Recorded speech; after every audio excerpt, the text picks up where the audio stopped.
Well, hello and welcome to Two Screwjobs, one podcast. We'll get going in just a little while. Obviously, I've changed up the screen a little bit for this. Felt like we were a little bit squashed on the way that we did it before. William Hensey, you'll be able to join me in a minute, my friend. Shout outs to you. Obviously, like I said, we've changed a little bit of the screen up. William says it seriously means a lot, you guys showing up. It really does. Makes it a little bit more worthwhile. Obviously, the topic of conversation is quite obvious. WWE releases is going to be the topic, has to be the topic. We'll have a little bit of fun with it as well. William, whenever you're ready, let a few people drop into the chat and then we can crack on, my friend. Ready when you are. Oh, fine. That's cool. Du-du-du-du-du.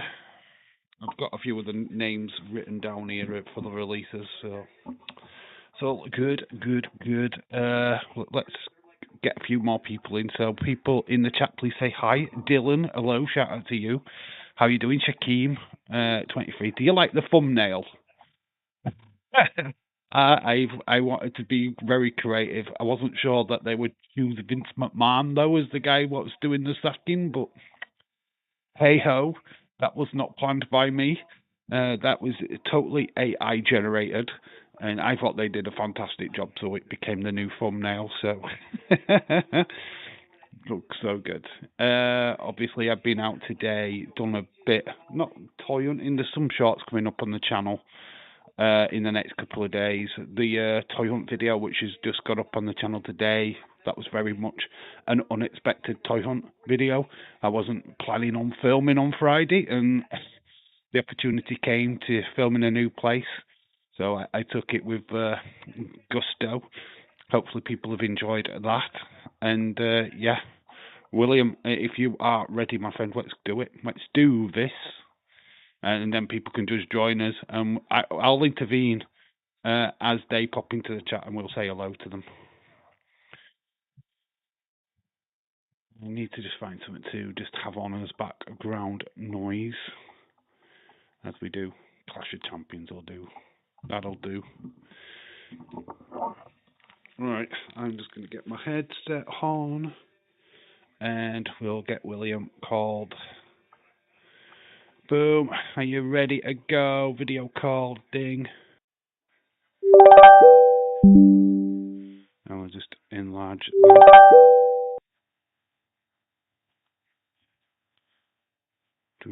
Do. There we go. There is the. Hey, man. Just let me get. Oh, yeah, it's perfect. Absolutely perfect. I was just going to see if I needed to enlarge you on the screen, but it is perfect. How you doing, dude? Mouthful of food. Doing pretty good. You? Yeah, I'm all right, mate. I'm very good. Very good.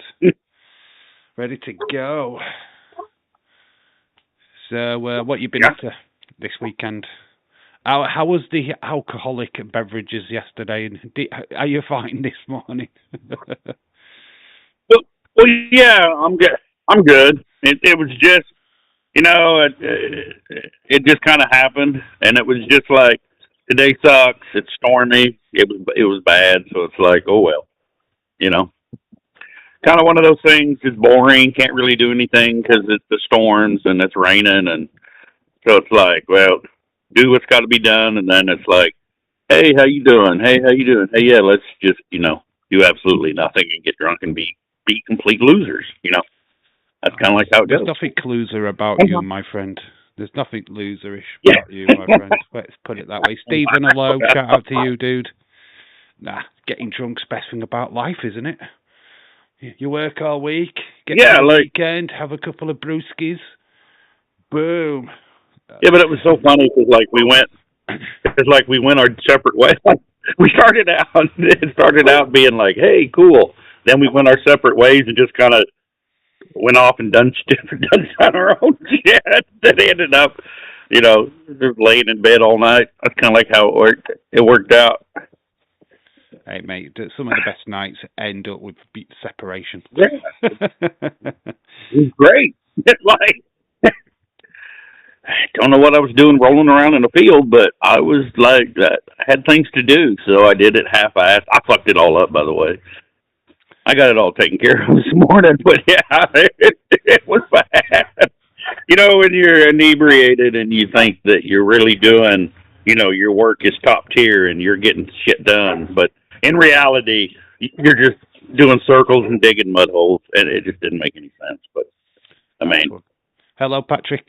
Shout out to you. Yeah. Yeah, obviously, topic of conversation. We have to do it. I know it's been the talk since Friday, and obviously Yeah. it'll be the talk for about another flipping week because there's now these hashtags, and yeah, I can understand why there's hashtags, right? But yeah, they are starting to do it for everyone now, which is good.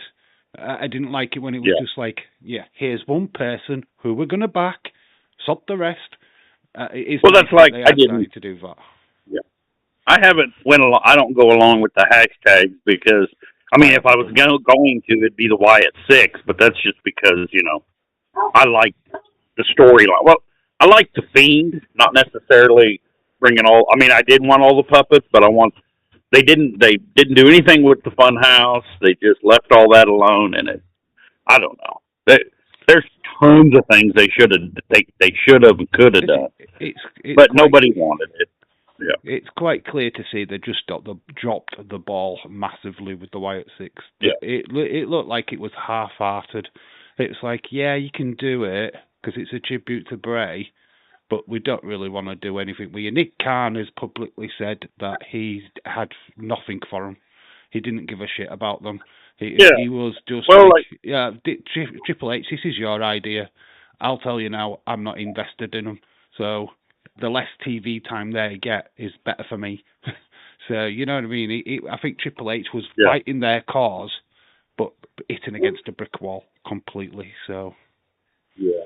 Well, they're all trying to figure out what to do next, what to make of, what are we going to do with that, or what are we, what are we doing moving forward? And TKO, I think the board, I don't know why, but they're getting involved so much. And I mean, it's not all TKO's fault, what we got going on right now, because we got fans wanting one thing, TKO wanting another, and then you got the wrestlers who get no say in it. They just show up to work, 9 to 5. It's clear what TKO want. It's just money. It's all about money. It's about how can they get the biggest draw. But they've had the biggest draw. If they'd have marketed the Wyatt Six, they would have had money just pouring in because the fan base is absolutely massive. And they were just waiting the money for that flipping storyline just to kick a notch so that they could get even more invested. I mean, they're a company that's like wants money. Wyatt Six were bringing in the merch, right? You've got Danhausen, who was the third highest merch seller and didn't even fucking wrestle at WrestleMania, but he's the third highest flipping merchandise seller in WWE that weekend. He wasn't wrestling. So how can you drop the ball that much when Danhausen just comes in and goes, well, you know what? It's just my name on a T-shirt, and I've just flipping sold loads. It's unbelievable. Absolutely unbelievable. Like, whatever they're doing, I mean, it's working for money wise, because you look at what Vince McMahon sold it for $9 billion, and now it's already worth $14.41 billion, and that's as of April 20th. So, I mean, whatever they're doing, I mean, they are raising the evaluation, but I mean, that doesn't mean, and they're pulling in money left and right, and that's just what they're doing. Well, I think for the networks, the fact that you've got we had the sales to the network. Yeah, but like, what are they going to go for now? Are they just going to keep with them? Because I don't know of anyone else, any other network really wanting to purchase them or purchase content from them. So I don't, and then you see how they're treating that, that like the ESPN2 and stuff. You see how they're treating them. You know, they're just like throwing them just basic. You know, not really, but throwing down some good shows. They're just kind of cramming stuff together. Hey, there you go. You know, we got the money already. You shouldn't pay us before, you get your content. Man, Yeah, I think I don't get that part. I think what they need to do is probably have a word with somebody like Netflix. I think Netflix would be the perfect home in America for all the product because it's already there for us in Europe. It wouldn't be much to transfer it over to the American audience. You know, you've just got Monday Night Raw at the moment. You could quite easily Yeah, open it up. but TKO, they're going to want to be in every market, everywhere they can. Like I was looking at when you look at the evaluation and the billing and stuff, they're trying to get China, Russia, North Korea. They're trying to Oh, get everybody. They're global. They're trying to get everybody well, to you look. buy It's the content. like Russia and like North Korea. You know when you get like a partial ban on like on Yeah, YouTube, it's usually like Russia. It's the Baltic state sort of thing, yeah, which you have yeah, the copyright from because they don't do WWE or they don't yeah, do particular storylines from WWE, so they go, copyright, because we yeah, don't want them people to see it. You don't yeah, get a strike or anything like that. You just get like a partial ban, and yeah, if they opened up the market in them particular countries, you wouldn't get that partial ban anymore. You would be able to have your show your footage in Nepal or in Russia or like Kazakhstan, I think was one of them. I mean, it's weird yeah. But that I mean, honestly, they're fighting. You look at how they're living over there, and you think you don't really understand. What what communism and socialism is like. I mean, it's horrible. That's why. I mean, I'm not saying capitalism. What we do now is worth a shit. But I yeah, mean, if you work hard, you're going to make a living. You're not going to. It don't matter how hard you work. You're not. If you're not going to be a millionaire unless you have like the brain power and the backing and the community to do so. You need other people. You need connections. You need other people to that think like you and stuff to even achieve things like that. Or a rich dad like Tony Khan. yeah. Well, I think it's just about money, and like I was saying in yesterday's live stream, I do think there will be a time in around about 5 or 6 years where Tony Khan literally gets the money together and buys WWE. The TKO will not stay there forever. They'll get bored. They'll realise there's a decline in ticket sales because the fans have just Yeah. absolutely had enough of them ripping them off, and then they'll just go, right, we're selling, and there will be Tony Khan with his money, his dad's money. I'll buy you. Yeah, but the only thing I got against that is then I what's can. that going to do for wrestling for the global community? Well, no. From what I can tell, I mean, the goal is to get wrestling, to make it more global or global, gullible, yeah, but Global. global. The UK, you guys need to be able to get the content. You got Netflix right now, which is working out great because you guys can watch it if you want to. I mean, that's the thing. But it's like accountability, business, but it's going to be used for false. I mean, we get false information, but like it's going to put you're going to have our government getting involved, saying that China's doing this or that. When I think it should be more about us fans. So I would love to see some actual talent, like to see North Koreans even coming out and doing like doing stuff. I mean, they wouldn't let it, so it'd be Kim Jong Un because of course, he's not going to let people mock him and make fun of him. And that's what would actually sell. So, I mean, it's not like we would get great content, the content we want. As soon as you make fun of Kim Jong Un, well, he's going to close the market there, or Putin, just the same. I mean, It's no that's why absolutely I no. just don't make sense. It's no secret that WWE want to conquer Japan. Yeah, They've gone out, have deals with like Noah, and yeah, honestly, they have got connections with Noah right now. and that's Yeah. that's a stronghold in Japan. Obviously, New Japan's the big deal. They won't get that because of the Yeah. partnership between them and AEW.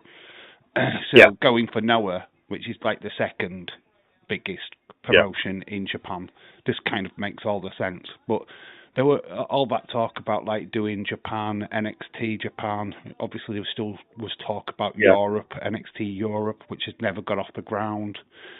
I think they made a massive mistake when they got rid of NXT UK. To be quite honest with you, I But do stay in think that promotion was something. a very strong promotion. Yeah, I think that was more Vince probably not getting rid of the UK, NXT UK, but that of course he was there. So I think Vince was going to bring something back new, but then when he got xed out of it, that was more. I just think that was more of a Vince direction because he was trying to go global, the same thing that Endeavor did, and then they have a subsidiary which is now TKO, who runs. But I mean, if we're to shit all over TKO and blame them for everything in WWE, I mean, look at UFC and PBR. I mean, they're not they're not doing horrible. I don't. I just don't. I just can't think that TKO as an entirety as the governing body of these brands. I just don't see them really. Why would they give so much shit about WWE? And so I think I got to put blame on WWE for a lot of what we're getting. And I mean, like everybody's like TKO, it's their fault that these people are being. Everybody gets let go. If you're not pulling down money, you're not going to make it on the main roster. Just like these NXT call-ups, they're going to come up, and if they're not pulling, if they're not the draw, if they're not pulling revenue, then guess what? They're not going to be there. If sponsors, they say one thing, you can say one thing wrong on social media, and you're done. Well, we saw that with what was it? The guy from Forgotten Sons. Who, he got canned pretty much straight away, but he also cost his teammates jobs as well in the process. Yeah. I mean, obviously that was Steve Macklin who went. Well, one of them was Steve Macklin who went on to good success in TNA. So he's probably grateful for the for him opening his mouth. To be fair. Bonkers makes a great point. He just says maybe TKO was saying to Triple H, you have got the amount of budget to cut. If the NXT stars on lesser wages than some of the main rosters, you have to cut accordingly. So to have stars come up, you've got to cut. I kind of get that. Yeah. But right, let's talk about Kairi Sane and her situation. It's a little bit different from everybody else's because her contract actually ended. It was nothing to do with budget cuts or anything like that. They just did not. Just hold on a second. I need to get rid of this. Okay. Right, I've got rid of that. I had a thing what popped up, so it threw me off a little bit. I've sorted that. But yeah, with Kairi Sane, she basically her contract ended. She has no 90 days clause in her contract. So she's a free agent. She could have gone to wrestle for anybody this weekend. She was free to take any bookings, Saturday night, Sunday, or whatever. I feel what they've done with her, and I don't think she's gone. I really think she's staying. I think they would have offered her a new contract, lesser than what she was already on. Yeah. Probably a few little perks there, what would like cushion the lower pay. But I think obviously there's a lot of noise.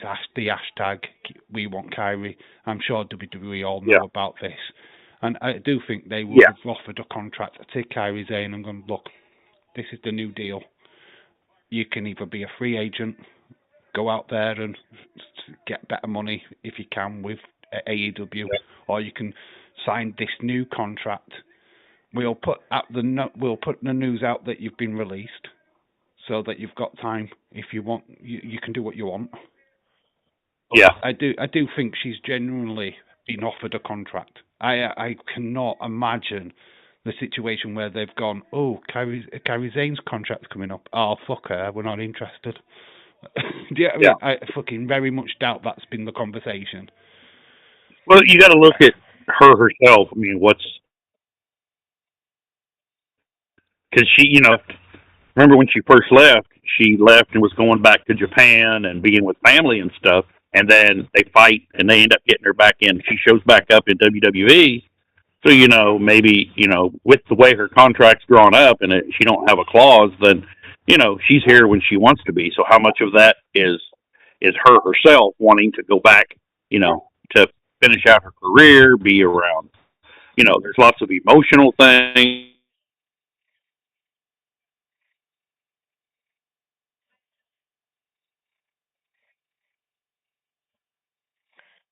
Frozen on. She's like, she wants to get back to, a structure in her life where, it makes her feel better. It's not necessarily about being in WWE or having aspirations. Yeah. Yeah. Shout out to Flame Fist. Oh, okay. Never mind. Yeah. Shout out to Flame Fist. Shout out to you, Bud. Cynthia, hello. Hello. And Leeds. Where? Anybody seen Leeds? Has anyone seen Leeds United? Has anyone seen that team? Oh, they was going to do so well today. Oh, anyone seen them? Yeah. I don't know. Well, Leeds is probably Leeds is hiding. He's not going to. They lost today in the semi-finals of the FA Cup to a 1-0. Let it go. Yeah, Dave. He's like. I don't know. He just. That's like his thing is Cynthia, and that's his entire life. Like he's like it. I just don't think he cares. I don't think he cares as much anymore. It's just like everything's about Cynthia now. Leeds is the old cliche. We got robbed. Referee was against us. We got robbed. He's like, we got robbed. We got robbed. Can't you just suck for a minute? God, Lee. It's the way it is. Yeah, but it's like, you got the greatest fucking footy team in the world that's ever existed, has won every fucking trophy for the last 20 years, and that's Man City. I mean, come on. City, we won everything. We're the best. Well, no, there might be in the last 10 years. But to be honest, history speaks different volumes. Obviously, there's a lot of club called Liverpool FC, what have done way more than Man City have ever done. There's other clubs around the world like Barcelona, Real Madrid. Do you know what I mean? This is the big club. Yeah. I just wanted to make a jackass comment, like people up. Well, Man City, we were in the sack of, we've been there. We were conceived in the ball sack of like the greatest player ever. Who the hell is that? Who's the greatest player ever? Football player ever. The greatest football player ever was Pelé, without a doubt. You go look him up. He's the world's greatest player ever. Then you could probably go Diego Maradona, but he was a massive cokehead and ruined his own career. Yeah. He was a knob, absolute jackass. Yeah. Can't stand Diego Maradona. Check up the hand of God. Check up the hand of God, and then you'll know why he's a jackass. Who's the one that we celebrate over here? David Beckham. What about David Beckham? No, he put. You got Lionel Messi over in America in a minute. Beckham went over there, did okay. He played for LA Galaxy. Yeah. But, you've got Lionel Messi, which is the current world's best player. I mean, we'll have the Ronaldo crew. Good. Yeah. We like Ronaldo more. No. Lionel Messi is the best footballer on the planet right now. However, a country, without a question. So, sit back down, Ronaldo fans. What about David? Oh, David Beckham. What was he, rugby or something? Or no, he was footy, wasn't he? He was a footy player. David Beckham. Golden Balls. Yeah, that's his nickname. Goes Golden Balls. Yeah, he married a Spice Girl. Yeah, but see, that's the guy that we think is the best that's ever been. Because David Beckham, that's like our standard. That's what we think is the standard, and he doesn't even rate in the best footy. As far as the best football players, and that's what's weird because even you can ask but you know what I mean. That David Beckham's the one that David Beckham, because we've seen him in commercials. He became a name because obviously he married a Spice Girl. He got the Calvin Klein adverts and shit like that. He just marketed himself super smart in America. That's why people know who he is. King Jeddy, hello, shout out to you.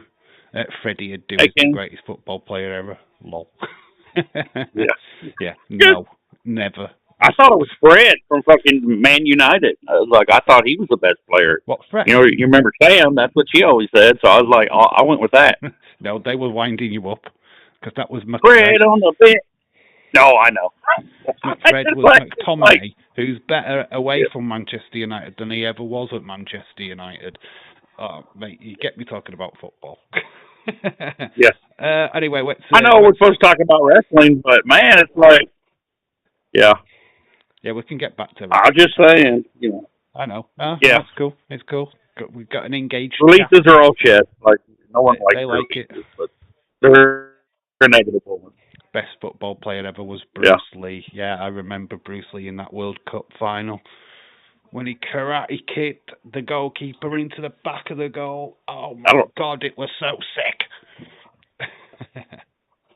But yeah, we'll have a look. I don't know. I think I'm going with Bea Arthur. She was the greatest. Bea Arthur was the best footballer ever. Totally agree. The Golden Girls, they were all amazing. That Blanche Devereaux. Yeah, Blanche Devereaux. Blanche Devereaux, the Golden Girl. Yeah. What's your thoughts on Aleister Black and Zelina Vega? What were your thoughts on them? They got the position that Karrion Kross and Scarlett had, and then they found themselves in the same position as where they are. What's your thoughts on them? Why? I think just like Karrion Kross, Aleister Black, and they failed because they didn't. There's creative, and then there's selling. You know, there was nothing that Aleister Black or Zelina Vega or Karrion Kross or Scarlett could do because that formula was shit. Because you know you got your hands tied. You know they're probably getting bitched at. They've got to work. You know they need money, but they have to do stupid shit. And you know the storylines they can't just take it over themselves. So I can't really blame them on it. This is what came out of WrestleMania weekend is that they got took out of the major storyline. They were supposed to be inserted into the Randy Cody story. They were going to have Pat McAfee's role, and TKO stepped in. ESPN have asked for us to get a sports commentator involved or a sports star what they can relate to their channel with. Obviously, Pat McAfee had wrestled before, so he was kind of like the obvious choice. Maybe they even asked Tom Brady at some point, but I think Tom Brady probably just, I don't think they ever I don't think any agreement actually happened with him, and then obviously they went with Pat McAfee afterwards. I do have a feeling that Tom Brady was asked first. I don't know. That's what I mean. I can't, without being, Pat McAfee's just a media whore, so he was probably begging. Hey, if Tom Brady won't do it, I will. I'll suck your dick all day long, motherfucker. Yeah, but the thing is, with Pat McAfee, it just didn't work. Because literally the last time we saw him inside WWE, he was eating like a knobhead on the fucking table with Michael Cole, acting like a complete face. How do you go from a face to a heel with nothing? Just, I'm going to show up and flip all the fans off and go, oh, fuck you, dickers, blah, blah, blah. Yeah, he was just like being a dick to people. It's like, fucking hell, where's that come from? Who pissed on your kids on Christmas morning, you know what I mean? It's like, fuck me. So where did that come from, you know what I mean? It was like such fucking out there fucking outburst from somebody what's irrelevant. I'd have took Tom Brady in that situation because at least then you'd go, at least he's got an angle. He could come in and go, well, this is a real fucking sport. American football is where it's at. Yeah. He had a legitimate fucking argument. Pat McAfee had fuck all argument. It's just like, attitude there. It's like, where's all this coming from? I just don't. Well, like it's the extra that come out around Pat McAfee as well. It's the fact that Ari Emanuel wants to promote him to be a Hollywood star, all this other shit, get him in movies and stuff. Like, who the fuck cares what Ari Emanuel wants? Like, why the fuck is he? Is he Is he trying to like run it like Vince did? Is he trying? Because he worked under Vince for all these years. Same as Nick Khan. So what are they? They arguing? They want to be Vince. They want to they want to take hold of the company and. You can't be Vince because nobody could be Vince. He's not somebody. No. He's not somebody you can duplicate. I don't even think Vince was fucking out of his fucking skull. He's fucking insane. He is off the fucking rocker. Vince McMahon's brain works on a different frequency to the rest of the fucking human race. There was no way that Emmanuel could even get even close to cloning what Vince did. Yeah. Also, Vince understood what the fans, whether he got it right near the end of his booking, is questionable. But for a long time, he knew what the fans wanted. He knew how to get butts in seats. And love him or hate him, he had a great policy of getting families into wrestling arenas. The ticket prices were never too ridiculous. Well, I think because Vince created it, why he knew it so well is because he's the one who made it. He created it. So it's every part of WWE is Vince. I mean, you can't look anywhere and not see Vince's inflection. You can't see his doing because remember Vince told us what we wanted to watch. He didn't crowdsource or see what fans wanted. He just put on the show that he thought was good and better. And he basically just told us what we liked. And I mean, and it worked because it was Vince's vision. That was Vince's. I mean, you could tell in the Attitude Era, he was just listen to Jim Crockett and you listen to everybody. You can listen to Cornette, and you can listen to everybody. See,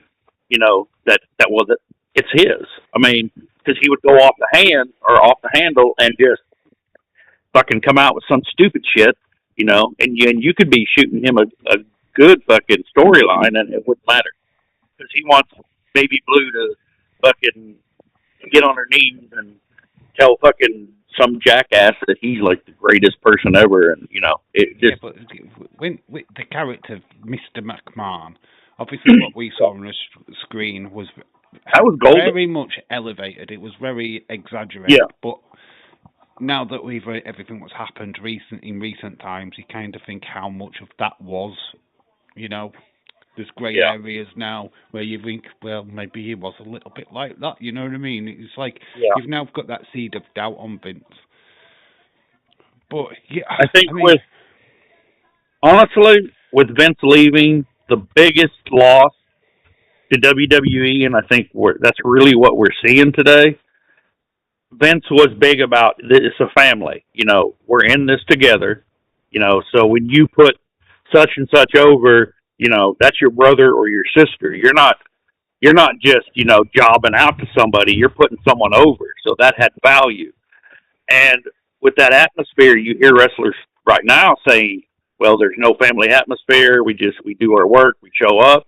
And I mean, that's one wrestler doesn't give two shits about the next wrestler. So they don't want to job out to them, so they don't sell them in a match, or someone's got to go over, and just because so they have no relationship as a basis for okay, you put me over, and then they work on it, so those two individual wrestlers, will work on it to make the match better, so we enjoy it, because if we enjoy it, we're going to cheer, and they're both going to go over no matter who wins or loses, and that's all. I think when you look at it, you just got to think that, the storyline's key. It's not about just sticking two people together. Yeah. Obviously, what's happening now, and Days has alluded to this on plenty of occasions, and I completely agree with him, is the lack of house shows. the lack of shows that they're doing away from like Raw Yeah, and they pulled SmackDown. back. There's no chemistry between the wrestlers anymore because they don't work together on a regular basis. They are Bailey's Yeah, they having have to no relationship. yeah, Bailey's having to force feed a match out of somebody like Sol Ruka because you know what I mean. Oh, hang on, how Yeah, many times have you done this on the road? Oh, we've not been on the road. Oh, so normally you'd have ironed out the kinks by now. yeah, That when you finally get that match on TV, it's solid, and that's what we've not done. So we're getting matches now where yeah, Tiffany Stratton versus Julia looked very wooden on Friday night, and it did. It looked terrible when you look yeah. back at it. It hit the spots that they meant to hit, but you could see it's very augmented. You know what I mean? It's like they're just going through the motions. It doesn't look like it's Yeah, they were just generic. doing. It's They not, were. That's what I you know, mean. They were just following. They were following the it's the same script. structure, They yeah. were doing what they're supposed to. They just didn't give a shit. There's no reason for either of them to work together to even have a relationship and to want to put on a match for us and to make the product better because no one gives a shit. Like Tiffany Stratton's got sponsors and she's going her way. Julia, she's gonna end up probably doing something else, or you look at her ring gear, and she's pretty much just selling. She's a fashion model, and she flips around and sells silk scarves and shit. Like, what is she gonna do? I mean, Yeah, it is. It's all about merch selling now. It's all about who's going to bring the most money in. But Vince was kind of like that anyway. He was a very much a big merch person. That's why he what he did with the Fiend. He milked that fucker. He milked everything he could with Finn Balor. That's why we stopped seeing the Demon King. Because Vince didn't. yeah, Vince just lost interest. It wasn't the fans lost interest. It was Vince that lost interest. He didn't see Balor as a main eventer, and that was the problem. They put the Universal I Championship don't think on him, anybody did. and then when he got injured, Vince just lost interest. Same with Shayna Baszler when she came up to the main roster. They treated her like an absolute superstar, big, massive, like former MMA. She was the real fighting machine. But then she got sidetracked because they actually went and signed the real fucking deal in Ronda Rousey, and it was like, fuck you, Shayna. You should have had that gimmick, but we're gonna just fucking put it on the main one because she's way better than you. So Shayna just found herself stuck in the mid card when she shouldn't have been. She should have won at that WrestleMania against Becky easily because that was Yeah, how it was booked going in. Vince's vote of no confidence could have shattered people. I mean, most people would have gone, fuck you, Vince, I'm off.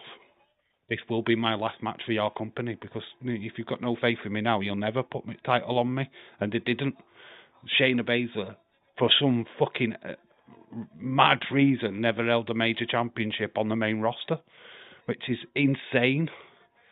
She had a couple of title runs. That's about tag title runs. That's about it. But she was never a world champion on the main roster. Are you fucking for real? Yeah, but you got to look at the individual as well. Like Shayna Baszler, she didn't get the pretty nod. She wasn't, Didn't need so to be she's pretty. training China the wasn't people. pretty. China Yeah, wasn't pretty. yeah, but China was China, and you can't book. You're not going to have Shayna Baszler is not China and not going to be China. Yeah, And you don't when they brought in Ronda Rousey, that it. you didn't see. Yeah, You don't mark I mean, Shayna it's Baszler just the same way, do you? yeah.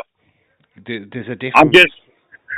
I'm just guessing from her perspective. I would think because so then she started doing what uh Natty Neidhart did. So she started being the worker, training the new guys. She That's she what Bayley's enjoys. doing now.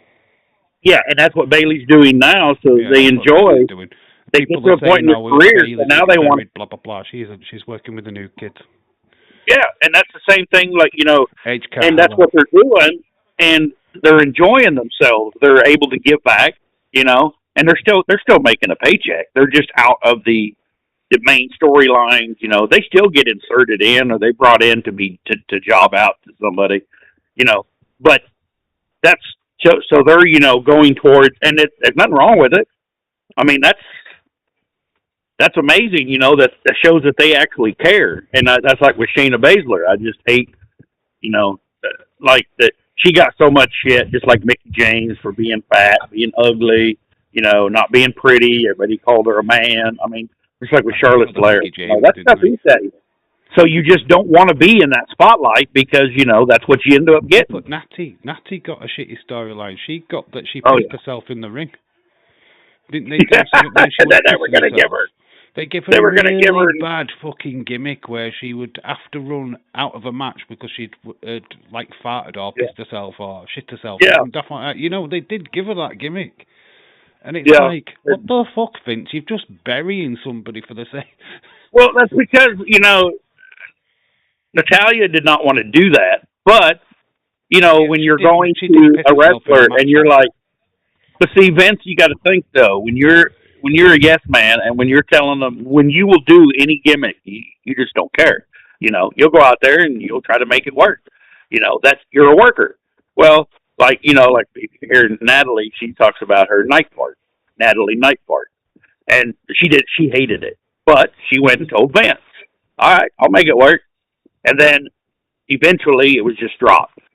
She was bent over in a match, holding her stomach and stuff. But, it was dropped because, it's like, no, we're not going to do this.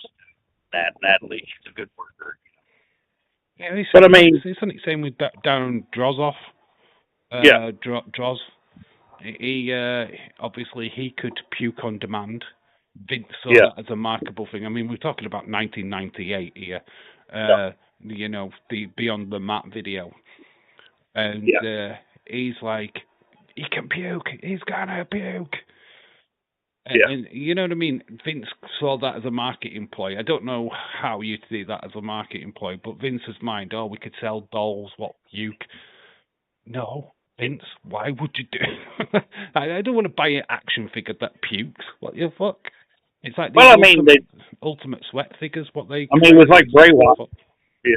Well, like with Bray Wyatt with his crab walk, they sold the hell out of that. Just him in the corner and then crab walk. I mean, they didn't make a move out of it. It was never like, well, he's going to do a crab walk and put you in a submission. It was just the fact that he would be in the corner, and do his crab walk, and then that would. Yeah, they did. They finally put that in figure form now, though, haven't they? One of the Ultimate Bray Wyatt figures, you can actually put it in the crab walk. So that he can actually do that now. So they've fucking realised that, we can actually do this now, where they couldn't do it before. Yeah. Figures weren't flexible enough. So, yeah. It's all about fucking marketing at end of the day. Yeah, and that's the thing. And then they do, what they don't do now is, like they did in the 80s and in the 90s, they don't set up the finisher. They don't protect finishers. So they don't mean anything when you put them on, because then here some other guy comes along and puts it on 15 times in a match, and they still lose. WWE is you've got the other wrestler doing the finisher of the wrestler what has the finisher. So you saw it on night one of WrestleMania. You have Cody Rhodes hitting an RKO. You've got Randy hitting a crossroads. It's like, what the flip are we doing? It's fine. It used to be a neat little thing now and again in a feud where they'd use each other's moves. You never get the 1, 2, 3 with the other person's move, because that's the rule. That was the underlined rule. You ain't winning the match with somebody else's move, right? So you can use it, but you ain't winning with it. Well, I think they started that. What was it, about 2007, 2008? It's been when they really started, where they would have. Well, I'm just talking about that move specifically. That's when they started with where Edge and Christian would be going at it or whatever. They would do each other's moves, or another wrestler would do that move, but it would never, but it wouldn't be as strong. Like it wouldn't actually finish the person. So the only way you're going to have a super kick would be from Shawn Michaels to pin somebody. And then they broke the mold. Follow that and just see how it migrated to where, where different people could do the super kick and use it as a finisher. Yeah, but you had people what would do a modification on that move. So you had the sweet chin music. Then someone would come out with the sweet shin music. which Yeah. is the same move, but they're aiming for the Yeah. shin, not the chin. See what I mean? That's how they got around it. It's like, yeah, well, it's that move, but we've slightly modified it. That's again. I know that if you go online and look up, China, they have a wrestling. They have a wrestling culture there, and it would be. I just think it'd be cool to be able to watch it. I mean, we can't, but I mean, it would be cool to be able to watch that because you know how they rip everything off. So they got a Chinese Macho Man. They got a Chinese. Oh, they had Chinese They had a guy dressed as Freddy Krueger. Yeah. So they had a Freddy Krueger wrestler. I mean, I would watch that all day long. That would be so cool. I know. I said, well, the Freddy Krueger wrestler, really? What the flip? I mean, you really want to take over? You really want to get the U.S.? Well, give us stuff we like to watch. I'll watch Freddy Krueger. Jason Voorhees, Freddy Krueger, one-on-one, Hell in a Cell. Yeah. Like, special guest referee, Pinhead. Yeah. Fucking give me that shit on a plate. Yeah. Honestly, I would eat that up all day long. And when we talked about how we were didn't we like fantasy book Muppets as wrestlers at one point? Yeah. Yeah. Let's get back to the releases. Motor City Machine Guns, did they get a fair shake or did they just join? That team Renaissance just an absolute fucking waste of time because we got all these tag teams, we got them all on SmackDown, and then we just went, we don't know what to do with them. Well, I think they were going to bring tag team wrestling back, and then they dropped it. Like I don't know who is. I can't just keep blaming TKO for everything. Well, this is definitely a Triple H thing. Yeah, this is a creative thing because TKO are not going in to just do creative, right? They're not gonna because they don't know what they're fucking doing. That would be insane. So the people what are writing the shows, ultimately should be the people what right, we've got a 3-hour SmackDown. We've got 10 tag teams. Can't we use them? Nah, we'll put the tag titles on Damian Priest and R-Truth because that makes more sense. What? That's Vince booking, surely. There's no okay. WWE don't want to hire fans because they don't want fans. So they've got writers that are not wrestling fans. These guys are professional. They're writing fucking Hallmark fucking channel movies. We all fucking hate. I probably hate more than a lot of people. But Hallmark movies are just shit. I hate them. Every damn one of them's the same, and I just, Hallmark. But anyway, my bias. Well, so, I mean, where's the excitement? It should be, for me, if I was going to write I get an extra hour to fill a show. You know what I mean? Like, I'm going to be excited. I'm like, okay, I'm going to put this here. Oh, what if we do this? Then we can do this on top of that. And amazing. I would be trying to be, I'd be happy because they'd give us more of a chance, to make a better show and fill that time with quality things. And it's like, oh, well, we got an hour. I know what the fuck we're going to do. Guess we'll just jerk off with Danhausen over here for 40 minutes, No. They'd rather have Roman Reigns entrance for 10 minutes. MFTs come out and talk garbage for 10 minutes. Or like when it was Division with Seth, they'll start the show, they'll end the show. They'll come again and start the show and end the show. It's for my make. I remember back in the day when we used to watch Monday Night Raw, and you had a story through that one episode of Monday Night Raw. I mean, there were what was probably one of the greatest stories I think they ever told, and it was Triple H versus Chris Jericho, first match of the night on Monday Night Raw. Chris Jericho wins the title. And then you spent the 2 hours of Triple H trying to screw Jericho out of that championship. So by the end of Monday Night Raw, that episode, Jericho was no longer champion. So you started the show as him champion. By the end of the show, he wasn't champ. Yeah, that's fucking storytelling. That's a gripping episode. You're like, what the hell have I just we got to see the process. We got to see what happened. You're sticking around for that 2-hour show. You're intrigued. Does Jericho become champion? This is unreal. Jericho's a mid-card guy. How is he beating flipping Triple H? What's going on? And then you find out that Triple H has got himself back in the match by the end of the show, and he's going to cheat his way back into the championship. It's like, what the fuck is this? But that's stuff we wanted to see, and that stuff we want to see now is more like a character-driven SmackDown, a character-driven Raw, where we just get our teeth into one storyline. We don't need the multiple storylines just going boom, boom, boom, boom, boom, boom. I want to watch wrestling. I'll go to like an NCAA tournament. You know, if I want to see watch real wrestling, that's where I'll go. NCAA. If I want to watch two people in the cage, I'll go to I'll go pick up MMA or go watch that shit or click on a UFC match or some shit. When I go to WWE, I'm not I'm just saying I want a decent story because that's my soap opera. That's what I talk about there. Yeah, that's what we talk about. That's what keeps everybody going. It's not as much as, hey, this is the best like AEW. They don't tell shit for a story. And if they did, I don't know what the fuck that WWE would do about it.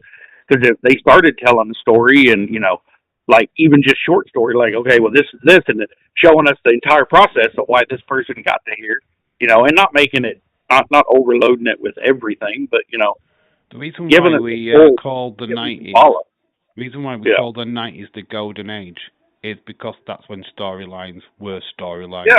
You had Jake the Snake Roberts blinded by arrogance, which that just makes what? Yeah. You got blinded by what now? Arrogance? Yes, it was a spray by Rick Martel. He got blinded. He would come to the ring with blindfolds on. He couldn't see for weeks. And then that leads to a blindfold match at WrestleMania 7. Oh, we've got some distractions. Oh, my niece Judy showed up, and it's her birthday today, so she's like, hey, Bo, come look at stuff. Bo's my nickname. That's why. My stuff when I got. Why should just come into the chat? Just join us and show us all. Yeah, I know. That's what I said. I tell everybody, if you don't want to be on my podcast, then that's like I tell everybody. And then Kylie, she's in there. She didn't catch it. We went fishing. She went snagging.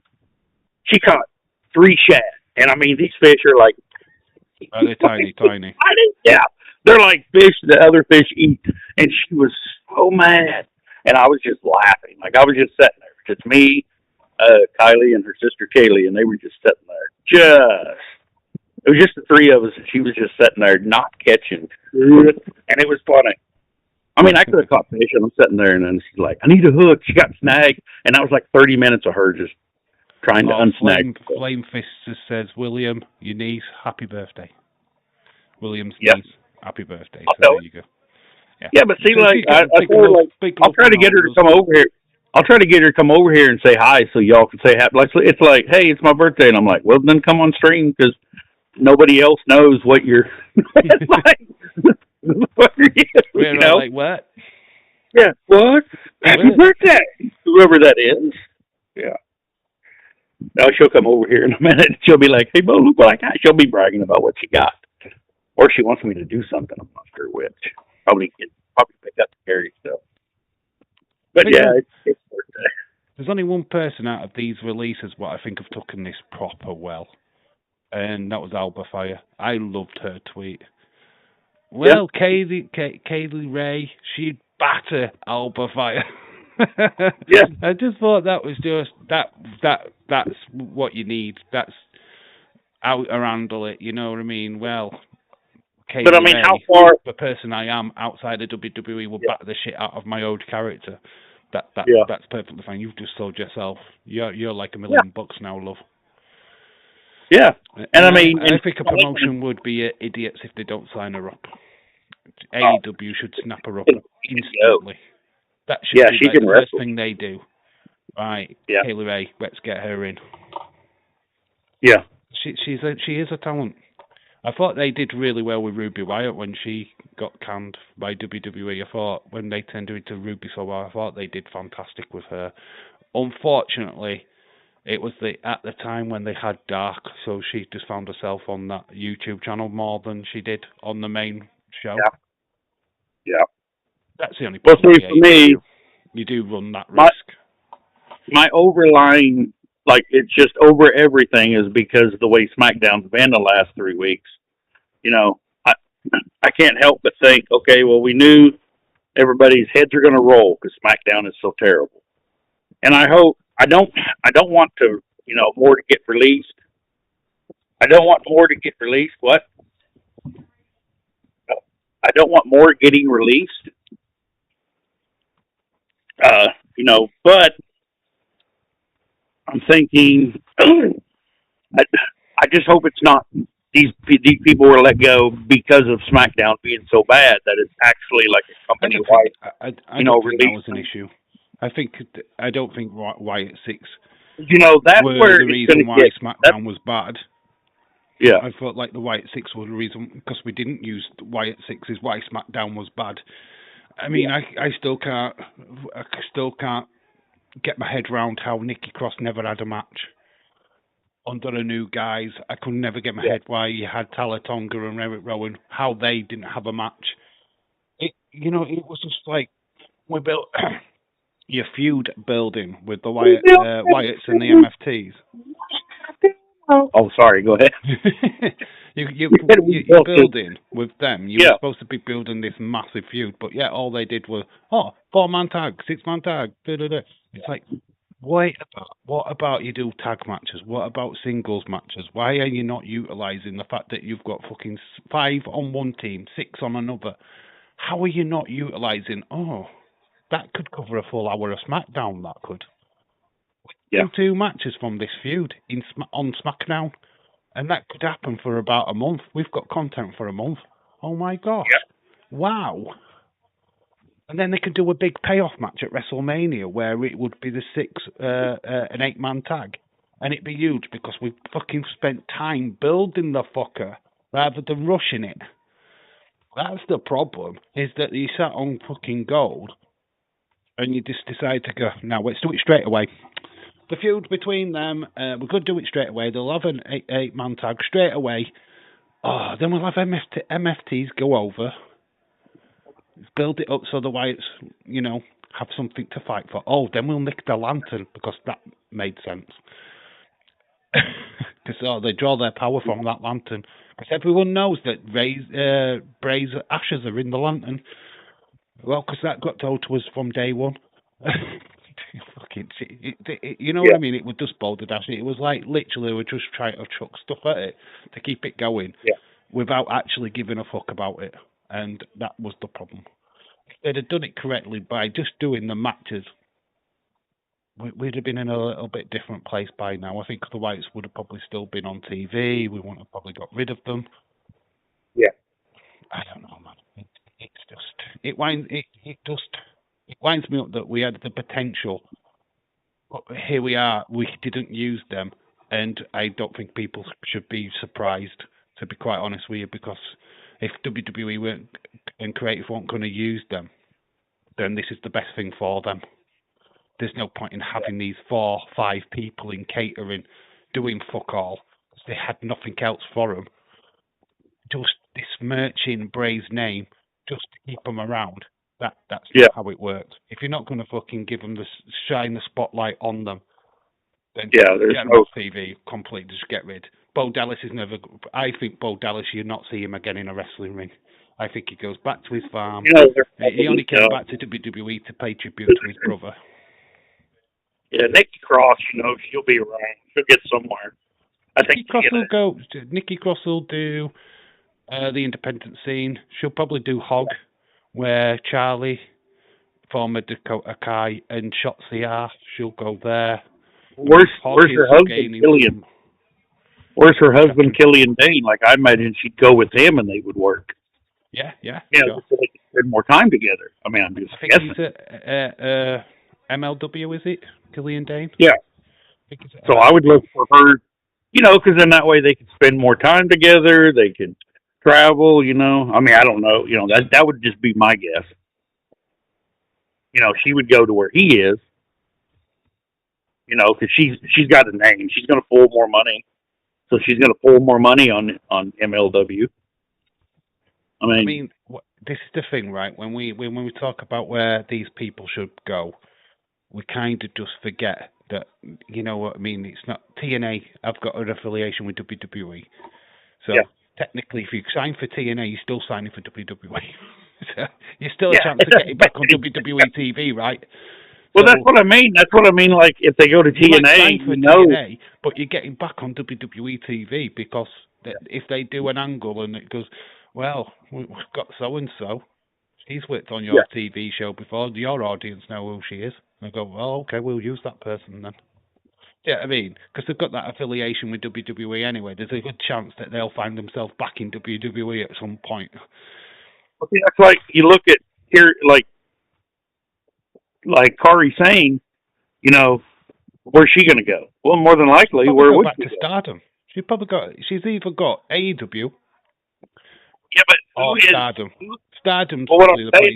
She'll just go back to Japan. Go back to Stardom.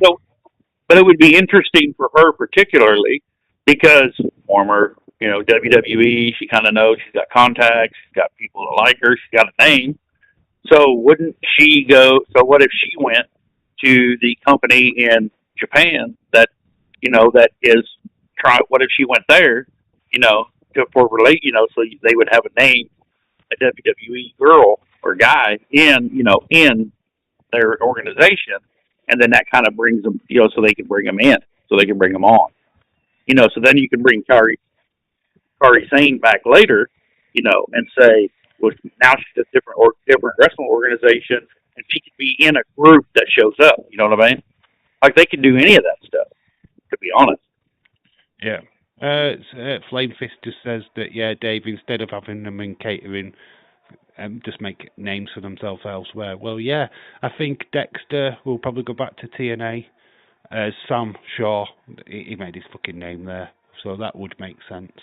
I think MFTs, Motor City Machine Guns, they'll go back to TNA. Kind of makes sense for them. Alba Fire's got a good chance with AEW. Yeah. Apollo Crews, I don't know. The thing is, with the Apollo Crews part of it, you kind of felt like he'd never really returned. You know what I mean? It's kind of like, what did he do again? I think he was just like a fun runner on main event. No disrespect to the lad, I like Apollo Crews, but we weren't doing nothing with him. Well, where's Commander Z? It's like we weren't doing anything with him. He was never going to get to the main roster. The last I remember, the last I remember really even giving a shit about Apollo was when he had Commander Aziz and all that. But, that was... He had Oba Femi as a gimmick before Oma Femi.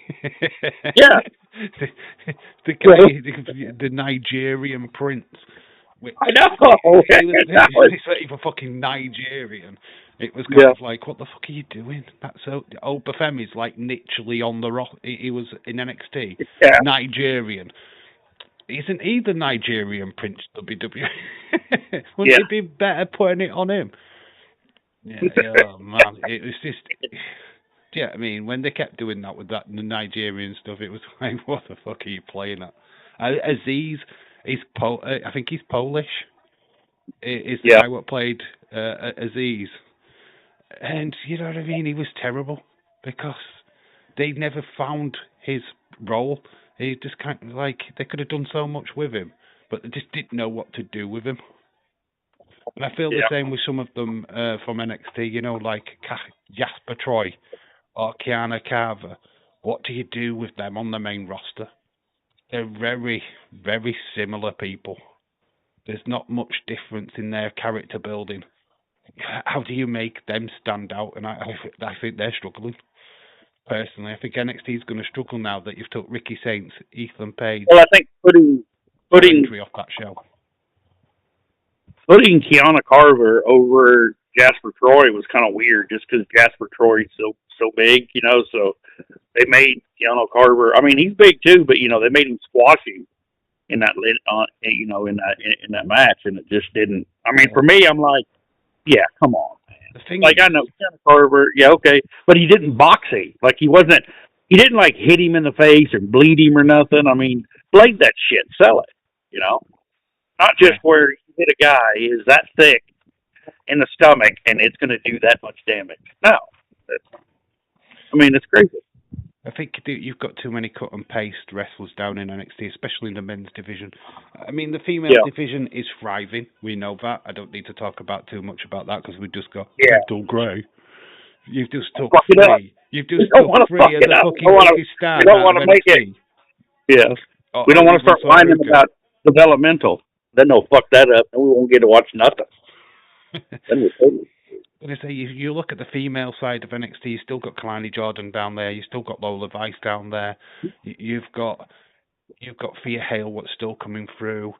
You've got now Kendall Gray, Callie Armstrong. I mean, it's just fucking strong. You look at Evolve, and any one of them on Evolve just slots straight into NXT without any issues. Yeah. But the men's side of it, no. That Aaron Rourke, I don't like him. I've no affiliation with him. He looks weak as a champion in Evolve. I don't know how he's going to look on NXT. He's a kind of rip-off of Castle, who wrestles in ROH. We're getting. I think that a lot of that's to do with just the way wrestling, the WWE, and the craft is perceived. Because it's perceived. When you go into it, it's fake, and everybody's like, "Well, it's fake. Why would you?" So there's not much as far as for men. I think we've already run the fakeness. So when we excel and say we win an Olympic gold medal or we are the best, the best combat fighter or something, we don't even think about going, hey, let's go to WWE and apply our craft there, because you want to be, you are in a world where respect matters, and so you're like, hey, well, why don't we have a world now where NXT, you've got Soruka, gymnast. Yeah. You've got Tiffany Stratton, gymnast. They've come from a gymnastics background, both of them. Well, that's what I mean. You've got to admit, has been amazing in the short time that she's had in the wrestling world, the wrestling business, to do what she's been able to do. Yeah. Do you know what I mean? It's quite phenomenal. So well, that's what I think still needs a lot of work. I don't think she's as polished on the mic as Tiffany Stratton is. Well, see, that's what I think there's a lot of work there on her. Like, women athletes coming out of the Olympics, coming out, they're surging, and say wrestling in WWE is moving up. You're still moving up the chain, so you're able to, because they don't have because when you're Olympics, you're amateur. You're not making money. You make fuck all money. Yeah, you get sponsorship, but you're not paid. You're an Olympics always classed as amateur. So when you make that move up, it's professional.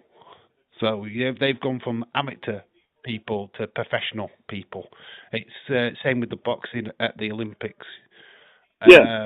Lennox Lewis, he was an amateur boxer. You could look at anyone what's won gold medals. Then they make the step up to, the heavyweights, the proper professional boxing. Some make it, some don't make it, because it's a different fucking world to what they know. But like, see, for a guy, one of them exceptions. What made but see, for a guy, if you're an athlete, we already had our athletes that went into wrestling, and for the most part, you're not, it's well known that you're not going to be, you had Kurt Angle that came in. He went over great. He adapted. He did great with his career. But how many Kurt Angles have we gotten since Kurt Angle? I mean, there's just no one wanting to go that direction. We say that, but Mark Henry, he was an Olympian. He didn't get a gold medal, but he was an Olympian. Yeah. Ronda Rousey, Olympian. Silver medalist, I think she was. I think it was jiu-jitsu or something like that. So, you know what I mean? We've had medalists. Taylor May Steele, who just got released, Olympian. Yeah. We've got these Olympian athletes. We don't seem to we haven't really sold any of them quite like they did with Kurt Angle. I think he's like the golden boy, the exception. I don't think we sold anybody better than him. Cynthia. Yeah. Are you getting distracted again? Judy's almost over here. Yeah, she's over that way. After watch the Super Ducky, so I He got out. Yeah. Happy birthday, by the way. Happy birthday. Dave says happy birthday. He's all the way in the UK. Dave, in real life. Howdy. There you go. That's realism right there. I don't know who the fuck that is. She knows who you are. She's just trying to be like, all cool and a leader. You know what? Everybody knows who we are, man. You know what I mean? Oh man, I can't wait to get to America because I'm just going to get mobbed in airports. Yeah. I'm going to have people with lines of merch that I've never seen before, and they'll go, Dave, in real life, you're finally here. Yeah. Can't wait. That would be amazing. Yeah, you get in America. And then I'd wake up in the airport. I've missed my flight. Yeah, the dog's got out. Oh, you've got the dogs left. Who let the dog out? The dogs got out, and they're Who let the dog out? They're just feral dogs, and they actually let them out, so they're all chasing them. Just leave them in there. So if you get attacked by a dog in like 5 minutes, we got people coming over for birthday and everything. So, yeah. Trying to do a serious podcast here, goddammit. Yeah. Well, I mean, you're talking about professionalism. Well, I'm just like, we've got stray dogs. We've got kids with birthdays. What the hell's going on, man? Yeah, no, but I mean, I asked everybody, hey, if you want to come on, just come on and say hi. What the hell's going on, man? Trying to do a serious podcast here. Yeah. What is all this about? Oh my gosh, trying to be professional. If you want a serious, studio podcast, you're coming to the wrong guy. I mean, wherever I am, whatever I'm doing, it's going to be authentic. We're going to get where I am, what I'm doing. The thing, right? This is what we do differently than every other podcast. Is we don't give a fuck. We don't really sell ourselves as a podcast. We're not selling ourselves as anything. If I was in the bathroom taking a shit, we're two guys meeting in a pub with dogs and kids' birthdays. Yeah. Well, I mean, everybody's life just happens, and you can't just, I mean, why would you want to be anything rather than your authentic self and share your authentic life? But this is the thing. This is why Dave in real life is Dave in real life. I don't kid around. Yeah. That's why the channel is called that. Basically, it is me in real life. It is just about my real life. It's what I'm into. It's what I want to talk about. I don't kid about. I'm not pretending to be something I'm not. I don't hide behind a false name. It's who I am, and that's what I present. That's the channel. Yeah. So people ask me, why is it Dave in real life? And of the stupid catchphrases that I had when I first started. Hey, Andrew, you want to say hi? Dave, Wrestling Podcast. I don't want to say hi to that guy. No, he's hanging over there. Just hanging around. No, I didn't see Mike. I don't know where he went. Yeah. They're all camera shy. Everybody. You know what? They don't want to show themselves to me. They're just, no, those English guys are so creepy. We don't like those English guys. No, it's like, we don't want to be on your shit. No, it's not a you thing. It's a me. They're just like, I don't fucking want to be on that shit. They don't even know. Watch wrestling. Wrestling's not really God damn it. Yeah. Well, I don't know if you don't know this, but I'm not. At least say hi, Andrew. What? On a podcast. There you go. We're going to get a reveal. Hello. How you doing, bud? How you doing? You all right, mate? That's good. That's good. Hey, at least you got on camera. There we go. There's a reveal. Yeah, that's Andrew, my great nephew. Shout out to Andrew. Oh wait, he would be. The chat has just gone wild. They're excited. They were excited for Andrew. Oh my gosh! There's not even. Yeah, they lost a giant gingerbread man. That's what he's a ginger. Did we get a full-on reveal of the gingerbread man? Oh yeah, my gosh! Welcome to. We've got a reveal, guys. That was not Sami Zayn at all. That was Andrew. Yeah. Oh my God. Yeah. Yeah, he's damn near 7 foot tall, but he's he's he's all fit, and he's like, so he's not even, he's like 20, so he's not even 21, so he's just doing his Oh thing. my gosh, a giant ginger. Yeah. It's marketing gold. Yeah. WWE Was sign working him up, out man. and stuff, and I mean, Oh my god, he we got tells the me best he thing in works out. wrestling. We've got a giant ginger. Oh my gosh. I could promote. I could get probably four of the 18 to 21 year olds, my nieces and nephews, and great nieces and nephews, and I could just put them in wrestling right now, and you would buy it. Like, I mean, because they're just kids. I have to say, I love the awkwardness then. Yeah. Yeah. Do it like thanks. Yeah. That's what I mean. Like doing good. Well, they're not polished. They're, It's like, how awkward is that? You know what I mean? Yeah, he's just sitting there like, yep, and he looks away like, God damn it. Like, have you got words? Do you know English? Are we speaking that? What language are you speaking? Do you speak at the English? Yeah, I'm like good. David Paul, hello, shout out to you. Yeah, like I'm just open, and I don't really. I mean, you wonder why like they flock around me and shit, just because I don't give a shit. Someone walks up and just starts talking, I talk to everybody. I'm a fucking truck driver. It's what you do. Because you're a legend. We all know there's a legend that is willing. Now, don't get me wrong. When I was in my 20s, I'd be all like trying to pose for the ladies and, hey guys, what are you doing? I mean, when I was younger. Now I still try and do that. I just get called a creep. Yeah, well, it's like that's just me now. Damn it. Hey, I'm Dave. You got to be like, you want to be respectful, and you want people to look at you and go, "That's a man." And here I'm sitting here like, no, I'm a man. I mean, I do that, and I just get told fucking ass. I don't give a shit. I mean, it's not about that. It's just I don't give a shit. My give a fuck's gone. I turned like 45 and I quit giving a shit. I mean, just come on. I hunch my shoulders, trying to be like holding my stomach. Yeah. And I go up to women and go, "Hey, how you doing?" And they just think I'm having a stroke. Yeah.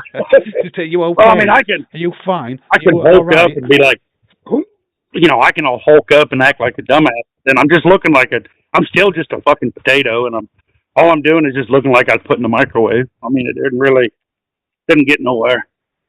Oh, hey, Kylie, you want to say hi? The big beefy men. Okay, here. Say hi. Say hi. You're walking by. Come over and say hi. I'll go. You gotta say hi.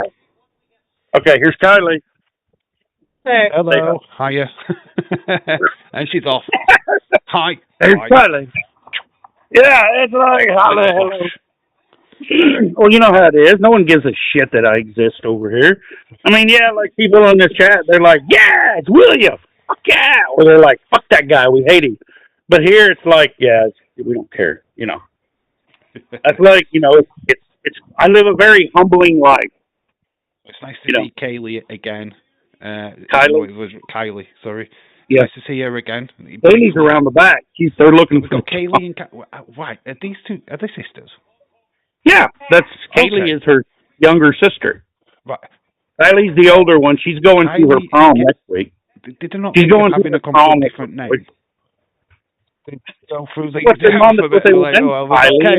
We got Kylie. Well, we'll go Kaylee. Yeah. Kaylee. There's Mackenzie. No. I'll try to get Kaylee. What? Who? Yeah. Fuck you, I didn't grab shit. Fuck you, what the fuck? Oh my god, we've got drama. Jeez. Those motherfuckers are... Jesus. Yeah, it's going to turn into an argument. Got some drama. There may be trouble ahead. But where there's NC, the trouble will end. Yeah. Are we all right, mate?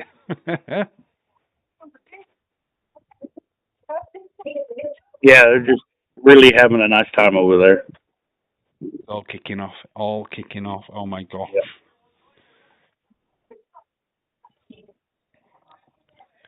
Yeah, Stephen says we've got drama. Yeah, that's just the way it always goes. Family Yeah, get together. I told you Family it'd get be a together. really end up in a giant fight. What's it over? Yeah. What's it over? What the No, fighting they're over? still arguing. That's mom and daughter. Yeah, That's because mom it's and daughter triggered. arguing. Andrew's got a job finally, and they're just bitching at him. And he's just standing right over there. He's just like Jesus. You've got a job? God damn it, what the hell? Who's going to look after me for, you should not be working. God damn it. We ain't got jobs. You should be, Yeah. like, living on the streets or something. I don't know. Yeah. How can you bitch at somebody what's just got a job? I don't understand that. You should be like, oh, congratulations, you got a job. Because Now I it's want brother, rent money, their older bitch. brother. And that's I want what some they rent do. money. If you're living in my house, I want some rent money. Yeah. Well, I'm over here at their house. I'm not, it's a bunch of birthday party, so. All right, so you're kind of you're the rotten uncle what's ignoring everybody at their birthday party. Yeah, because I'm not making everybody laugh. The reality laugh. of it is that I've pulled you away from a birthday party. Uncle William, you gonna come and play with us? No, I'm doing a podcast. Oh, no. Fuck off. Yeah, Dave's got me under a flipping blame Well, Dave. she's got lots of problems anyway, outside of anything else. You know how it is, kids growing up. Oh, God, we've all been there, mate. We've all been mental kids. problems. He's on meds and everything for it, but. Oh, bless. No worries. Yeah, you know what I mean. Mate. Like, it is what it is. And she smokes weed and does dope, and so it's not really good. It's not a great thing. But I mean, it's natural. It happens. Can't do much about it. It's growing up. It's life. I'm just visiting. I'm just here for the birthday. I'm here for cake, and I'm here for fucking cake. That's it. Get my cake. It's the Bailey cake or Kendall cake. Yeah, you just mentioned cake. You've now got me all excited. I am now like. I know. Now you're like, now you're thinking about Kendall and Bailey. Kendall cake, anyone? Yeah. What's going on for you? Yeah. Well, no, why wasn't I invited? Yeah. Well, we are technically everyone. We are at a birthday party. Show respect in the chat, people. No drama. I know. Get your party hats. You don't show fucking respect. You just say fuck it, and then we just sit here. That's all we do. Gives a shit. You don't got to show no respect, especially with me. Fuck that. So you don't respect nothing. It's real. People bitch, and everybody's got a different life. I just laugh and I don't give a fuck. That's me. That's why I'm happy. You wonder why? I mean, you just heard this. How beautiful it is, my life. So, why do you think I've been chat all the time? Would you want to be around this shit? No, I want to be around that crap. Family's great. This is the realest podcast you could ever find on the internet. Like, we are just realists. There's no smoke and mirrors. We're not going to be talking about flipping theatres and shows. Yeah. We're going to be talking about real life drama, real life grit, shit. Yeah. Yeah. There's someone someone took off.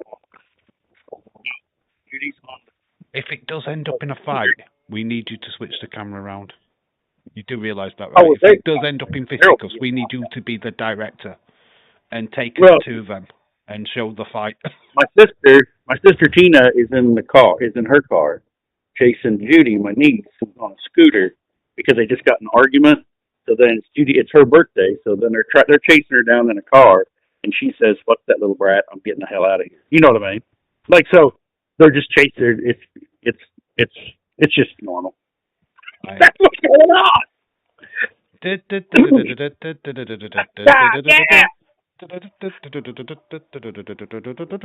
Benny Hill that song coming in clutch right now. Yeah. Oh, David Paul talking about football. 3.38 0.33% of the managers at the World Cup have been sacked by Chelsea. Well done. Thank you. Shame. Nice. It's better than that's top this stream. Okay, now that is there anybody else on the you want to talk about getting Oh yeah, released? we can talk about Zoe Stark. Zoe Stark's probably Yeah. one that she had just come back from injury. She's just Really, got clearance to I wrestle. never really figured or thought of her being. I never really thought of her being, She got in seriously the injured though, didn't she? in Over the a year ago, she yeah there was that horrendous footage of her ankle completely going the opposite yeah way.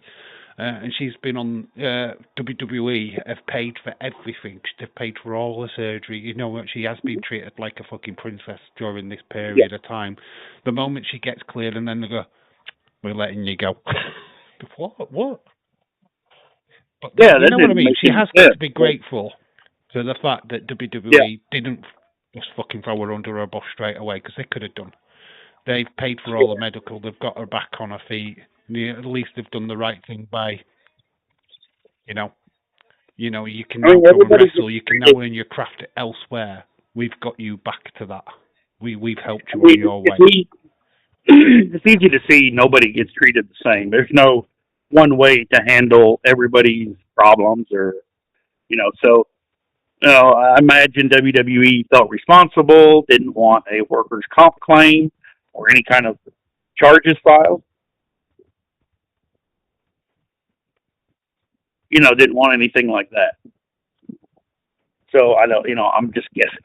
I have no idea. Yeah, she did put out a tweet. Flamefist totally agree. She put out a tweet just thanking everybody at WWE. Girls' dreams come true, and it is. You know what I mean? When you look at Yeah, wrestling, it is. When you start in America, your goal is to get to the top two or the top one. You're looking to get to WWE. yeah, That is your mission. Because obviously the mecca is WrestleMania. You get on that card, that's you talk about Cody writing his story or finishing his story. CM Punk yeah, getting main event of night 2 is something that he always wanted to do. And it's same. I can even tell you now, MJF of AEW, his dream is yeah. WrestleMania. I can fucking tell you that now, because it is. Of course it is. That's that's His dream's got anybody. AEW. He can do Anyone who everything in wrestles, AEW now. yeah, anyone who's in that, anyone who's even around it. That's everyone's goal. I mean, if I was going to wrestling, I don't want to wrestle at AEW. I don't want to wrestle at TNA. I don't even want to go to a fucking indie match. I want to just go straight to that fucking main roster, do my thing for as long as I can do it, and I mean, that's everybody. Everybody wants to skip the process. You know. I mean, there's been some lucky cases where people have gone fast tracked through their careers. I mean, Dominic's fast tracked his career. You know what I mean? He's putting in the graft, but he's bypassed a lot of it. He should have been down in NXT. He should have been on the road. You know what I mean? He's got lucky that he's got a dad what's already very well established. I think Randy Orton, in respects, but kind of Randy went and did it the OVW way. Yeah. Same with like John Cena, he came up with that crux of people. So the people, when they got to the main roster, John Cena, Randy Orton, Brock Lesnar, Shelton Benjamin, they all knew each other. So by the time they got up to the main roster and started having matches on SmackDown and Raw, they were already well established and knew exactly what moveset they were in. They'd worked with each other on the road for years. So they were already polished. They knew exactly what to do, when to do it. And I think, that's a big problem now. We don't really have that synergy. We've got the veterans what can work with a Rocky and carry a match. But when you put like Jade Cargill in the ring against B-Fab, Jade Cargill has nothing in her to carry a match. And B-Fab's brand spanking fucking new hasn't done the work. You know what I mean? You're not going to get a fantastic match out of them. It's going to look clunky. It's going to look messy because you've got two people what are green as fuck. I mean, Jade Cargill's not a polished star, and I don't think she'll ever will be, to be honest. She's still green, but pushed because of the name that she is. Well, the body she has. See, I count, Jade Cargill because she's putting that time in. Look at her body. I Yeah, but mean, she was it's a like that work of anyway. art. Your Jay muscle. Cargill is a fitness model. She's always Yeah, been that. She's always been like yeah, that. but I mean, but that's putting in work. That's putting in the work to her physique. I mean, she looks like she Yeah. goes as form. She's a Marvel character. Oh I mean, yeah, it's yeah. only a matter I of time get the, before I that's get what she does. I get the, like the Yeah. body, the physique, but I'm talking about the wrestling part of it. I'm talking about, Oh well, yeah. you can look great, you can have muscles on muscles, but if you can't pick somebody up and do a power slam right Yeah, without hurting somebody, then what's the fucking point? You're a liability in the ring. Do you know what I yeah, mean? yeah. But you don't hear people saying, "Well, you hear Logan Paul, he shouldn't be there," or because they're. But I mean, Jade Cargill, she would be in the same boat. Like, and people do say that because even Jade Cargill, she didn't come up in NXT. She's body. She just doesn't see, so she's not anywhere. So that's all she is. Yeah, the chat's making a point on Tyra May Steele. What is the point of LFG if you're going to fire her a year after she's won the competition? Yeah, I kind of get that. What is the point? Well, And you don't get LFG in this country, so I have no affiliation with it anyway. I don't really give a shit about it, to be fair. yeah, It's an A&E broadcast. We don't get it in the UK. They don't put it on YouTube. yeah, So these wrestlers what come from that show, fuck no, I don't know who they are. I have to wait until Evolve. I have to wait until NXT to even know who these people are. That VJ Basser, I think she came yeah. from That's there. And you've got Bailey Humphries, what's just going to be coming up to the NXT roster yeah, soon. There's Michaela Lockwood, I think it is, something like that. Micaiah Lockwood. I don't know anything about her. I've never seen her wrestle. I mean, I know she's a big beast of a lass, and that's about as much as I know. But I also in yeah, Europe don't have any affiliation with these LFG people. They're just, yeah. oh well, that's a new person on Evolve. Okay, that's a new person now on NXT. Tyra May Steele, we know her from her Olympics. That's it. We don't know what Yeah. or seen anything what she's done in LFG. So for me, it makes no difference her being champ of that because you could tell me any of them were champs of that, and I'd be like, oh okay, Yeah. because it's not relevant to us. I don't think that show's relevant anyway. To be honest, it's just a TV show on A&E. Yeah. Jade got moved to the main roster to get AEW talent. Yeah, she did get Yeah. fast tracked because of the AEW stuff. That's a fair comment. Yeah. Irish Rebel says, my point is why have all the superstars that you've got going not going to use? Yeah, but I'm going to counter that a little bit because AEW have been doing this since they fucking started, right? AEW is the biggest fucking crime on earth. They've got fucking Britt Baker, who's been not wrestling for a full fucking year, just sat at home. You've got Wardlow, you've got Camille, you've got all these fucking people what could have had TV time, and they're just sat there doing fuck all. Do you know what I mean? And then we criticise WWE for releasing people so that they can get TV time elsewhere. Whereas AEW, who do they release? They've just got people on the books, but we're not going to see. It's like on the book, they're rotting ready in hell. to sit there and wait for their chance to get into WWE. But they're on the books at AEW, so they can't go to WWE. But WWE are opening it up so these people can go to AEW. So you know what I mean? When we sit here criticising WWE for releasing talent, they're letting this talent go because they've got nothing for them. Do you know what I mean? Yeah. Is it fair to have them in catering? No, of course not. So unless we're actually going to actively use these wrestlers, why not release them? Yeah. They're not a commodity if they're not being used on TV. We haven't been using the Wyatt Six, so why keep them? Why are we have them backstage? Why would we have them in catering? Nikki Cross missed 2 Royal Rumbles, which he could have clearly been involved in. No. Do you know what I mean? So it's fucking weird. He went straight that way. But Andrew again. Is it still kicking No, off? he was like, Chris, hello, shout out to you, Chris. like 95. So she's like, fuck you. Who's that one? Who was that one? That was Tina, my sister, next right. to the old. Yeah. She went, no, fuck your podcast. No, I ain't fucking saying hello. Fuck off. Yeah.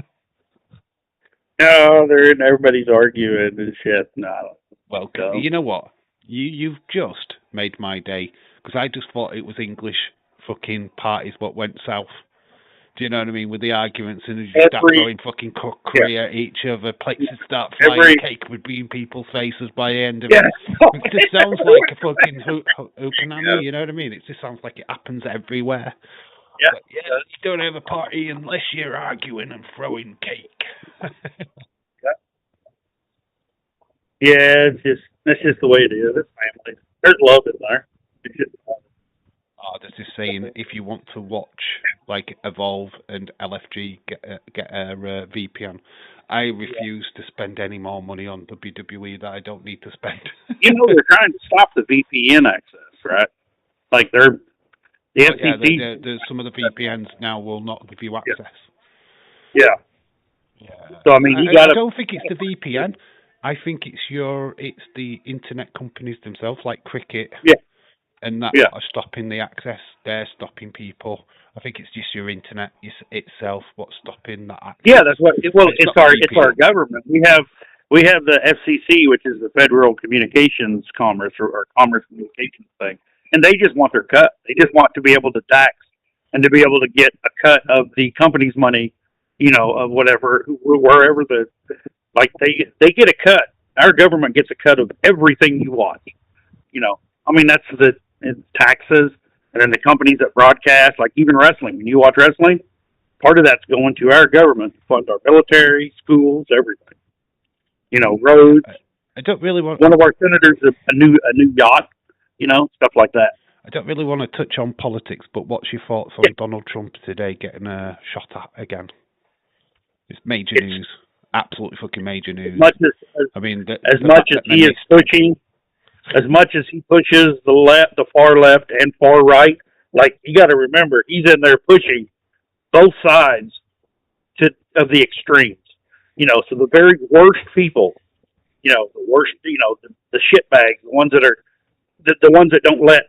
Okay, if you're fucking from Pakistan or if you're from Iran and you come here, you have every right to get a better life for yourself, right? And earn your own living. You can earn your living, all for it. It gets into other things, but Trump is wiping all that out and just sending people away. And people have families. People have ways of life that, they're not sending money to Iran to buy missiles. They're legit making, so everybody gets caught in the crosshairs. So if one person does it, everybody's paying for it. Same as a terrorist. Same as there in the UK. If one person lets some random, homeless person from Iran, running, get blown up because their government, they have no government, they're pregnant. So, one guy lets him in to his house overnight, well, he's going to be a piece of shit, and everybody's going to hurt him. So, Trump just accelerates. Like, Trump would be just, him getting shot at doesn't mean shit because it's already happened 4 other times. This is the 5th time. Blame Fist, I'll cut you there for a second. Blame Fist, them free VPNs, what do you do? Just Google search them? Is that what you need to do to access them? Let me know. Or are they hacks? Please let me know, bud. How do you access it? I'm curious. Trying to get free VPNs. Yeah, if you do get a free VPN, it depends on where it comes from. If it's gonna be taken down eventually, so you can't really count on it being there long. But if you look for if you were to go to find, you would have to be it would have to be granted. You'd have to look for granted go ahead and get a VPN or frequent if you get one, and then find out who's granting them, and then go to them and have one granted to you. Just get a free VPN from them directly, and then you could then share it with your, everybody else in the UK, or you could share that like on your members. So you would, if they sub to you, that's what you would want to do. You can't make money off of it, but you can improve the lives of your community with them. But like if you start making money off of them, is when you get FCC, to come in, and the government will come in and say, "Well, you owe us this material." So it gets all true. Yeah, Flame Fist has just told me the answer. You just Google it and then just follow the protocol, which is fine. I kind of thought it would be that, because we have a lot. If you could get the Cinema HD here, in what we can get on the UK, if you just like Google search Cinema HD, you get all the movies what are in the cinemas right now. Yeah, we can do that. It's like just another version of like Pirates Bay, but without like all the hassle of downloading torrents and shit like that. You just get like, somebody streaming it. Yeah, like most people in the United States, we get everything free anyway. We'll go to like an Onion browser, which is, it gets us in the back door of everywhere. But we can go and watch things. Oh, Wrestling Days is actually in the chat. Hello, Wrestling Days. Hey, Dave. How you doing? Hey, bud. There you go. Good job I'm not slagging him off this week. I shared it. I said, hey, if you're bored, you want to stop by, there you go. Well, welcome. Yeah, we talk about the whole range of topics. We've kind of moved off of wrestling, and now we're talking politics, which is amazing. Yeah, like we don't want to talk about we're good. Yeah. Well, I shared the stream with Thea Hale because she was doing her dancing thing. She tries to get have you ever seen that where she's trying to get everybody to dance? Yeah. So I figured you and me, like later on, we could do like I'll be like, well, you got anything you want to say? And then I was going to shout her out, and kind of like do the dance with her. She's trying to get everybody to dance, and maybe get everybody in the community to kind of like post it on her, and share it with her. Just do it yourself, do like a dance, and then maybe that. Make her happy for a minute. Dave's just said he tries to pop in every time that we go live. Oh, that's cool. Yeah. We try and make it as entertaining. I don't think we're as entertaining this week as we have been, to be honest. I think we've been a bit subdued. We've had drama. There's drama everywhere. Drama. Because we've had a fight between a daughter and a mother, which is crazy. We've had some cameos. If you or Dave or anybody in this fucking community, they can watch it, and then hear all the arguments going off. I had a birthday party. It's just a mess. So, and then you'll wonder, you're like, well, why's William in our chat all the time? I don't want to be in all that. I mean, I'm over here in town, family, and it's just all fucked up. It's just everybody's got to argue. Everybody gets mad. I'm just saying, it's just good to see that it's not just English parties that end up in a cake fight. It's like cake flies at every party. It's like it's world renowned. It's like, yeah. Ain't a party until somebody's fucking throwing cake. I just laugh and I don't give a shit. Like, you come up to me and that's like everybody got mad because I'm on my podcast, and they're like, well, come in. I don't want to sit in there and make everybody laugh and perform for everybody and keep everybody happy and, acknowledging everybody. But William, you're the dancing clown. You're the dancing clown. They booked you for this party. I feel like the right evil get for going, William, you've got a birthday party on Sunday. No, they just want do a podcast. I'm not even joking. Like, I'll just sit in there and I laugh and I just don't do shit. Give me my cake. All right, I'm out. I'll see y'all. I'm going home. I'm just the evil English guy what's stolen away their Uncle Willie.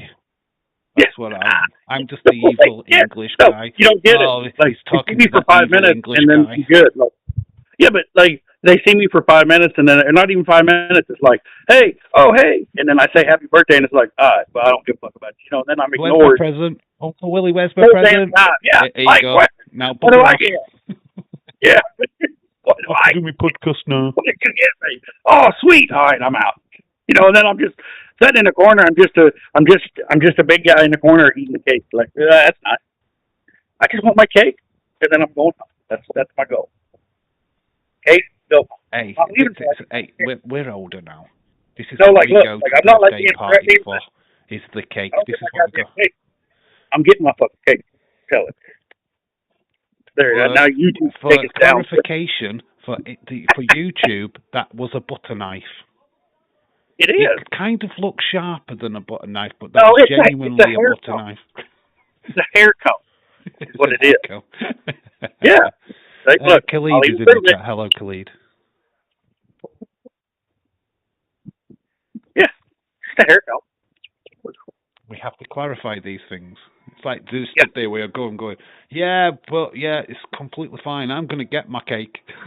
Well, I could have pulled out It's a something lighter. else. Honestly, it's a lighter. It's a lighter. I Honestly, could have pulled out something. I could have pulled out something else and then whipped it out and said, okay, well, you know what? I'm getting my cake. You know, I mean, I could have went that route. well, no, hashtag free the penis. Yeah, well, we don't want to. Work. Yeah. It's a comb. We need to clarify that was generally.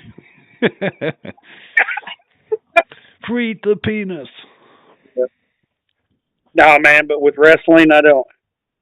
I'm kind of like Monday, see what happens. Yeah. You know, are we going to get it's a shit week for me, as usual. It's my work week. So every live show this week is sadly missed. I'm going to do a catch-up on Wednesday. We'll do a live stream on Wednesday, just catching up with whatever I've missed on Monday and Tuesday. Just look all I can do this week, to be honest. It's such a bad week for me, because I'm on nights Monday, nights Tuesday. Then it gets to Friday, I'm on day shifts, so I can't do SmackDown. So, yeah, it's a complete miss for me. For me, I can make my own hours, so I don't really give you know, it's like, oh, well. Oh, yeah. I wish I could. Yeah, I'm on 12 hours. Okay, shifts, well, it's just kind of, the content just gets knocked a little bit. I've got a couple of shorts that I can make. I did a couple of toy hunt things today. Yeah. Like footage for together. I tell you what, and I'm quite amazed by this, HMV's coming in clutch right now with WWE figures. They've got quite a few WWE figures. Oh, really? My local HMV. Honestly, the footage, I took a video of it. It'll probably go on the channel tomorrow. Well, yeah, they've got some WWE figs in. They started with the T-shirts, and now they've got some wrestling figs in. They're expensive. They're like nearly 30 quid, which my advice, and this is just for elites. I still advise people to go to Smith's. Go to Smith's. Don't buy them from. Yeah, but like we have our official figures, which those are usually bought by collectors and stuff. Yeah. Well, see, there you go. You know, I mean, donate Dave some money so he can get what he needs. And I'd need everyone in the chat right now to give me £100 every live stream for me to quit my job. Yeah, that's not going to happen. So yeah, and realistically, you know what? I'm going to come to your house. I'm going to be naked. You don't want that. You don't want me naked at your house. It's going to draw crowds. People are going to wonder, why is this guy out in front of your house naked? What's he doing? Oh, Cynthia would be reading the paper. Huh?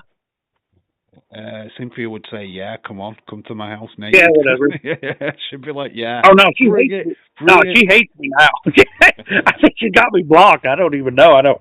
That's on her. I'm not going to approach her. I think she's like, yeah, but yeah, I mean, honestly, realistically, I'd have to have Days' numbers in the chat, Days' sub count to be able to quit my job. It's a long way off. It's a long ass grind. Yeah, but it's sub count. Like, I've tried everything in his chat. I've even shared. I've tried it's not. Look, at the end of the day, it's our wrestling fans. We've got an adult audience over here. A lot of Days' audience are children. They don't get the adult sense of humour. They just want to go, acknowledge me. That's fine. Yeah. That's fine for that. Wait, I don't think it's fine to do that. I'm like, Dave, he's looking right here, Dave. And I'm up there. I like the community that I've got because I can communicate with everybody in the chat. They can all get their say, whether it's Cynthia just throwing love hearts to Leeds, or Leeds throwing love hearts to Cynthia, or Cynthia going, Dave, get the tissues, free the penis. Your chat, and I have nothing to do with that. Like Daze's chat, I kind of like, I'm just a nuisance in there, and I'm just there to make everybody miserable, and I love that.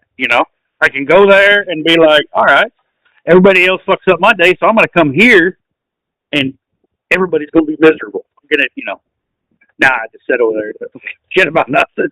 People think I get mad in the chat, too. They'll get angry, and they'll be like, oh, there's all kinds of vile crap, of course.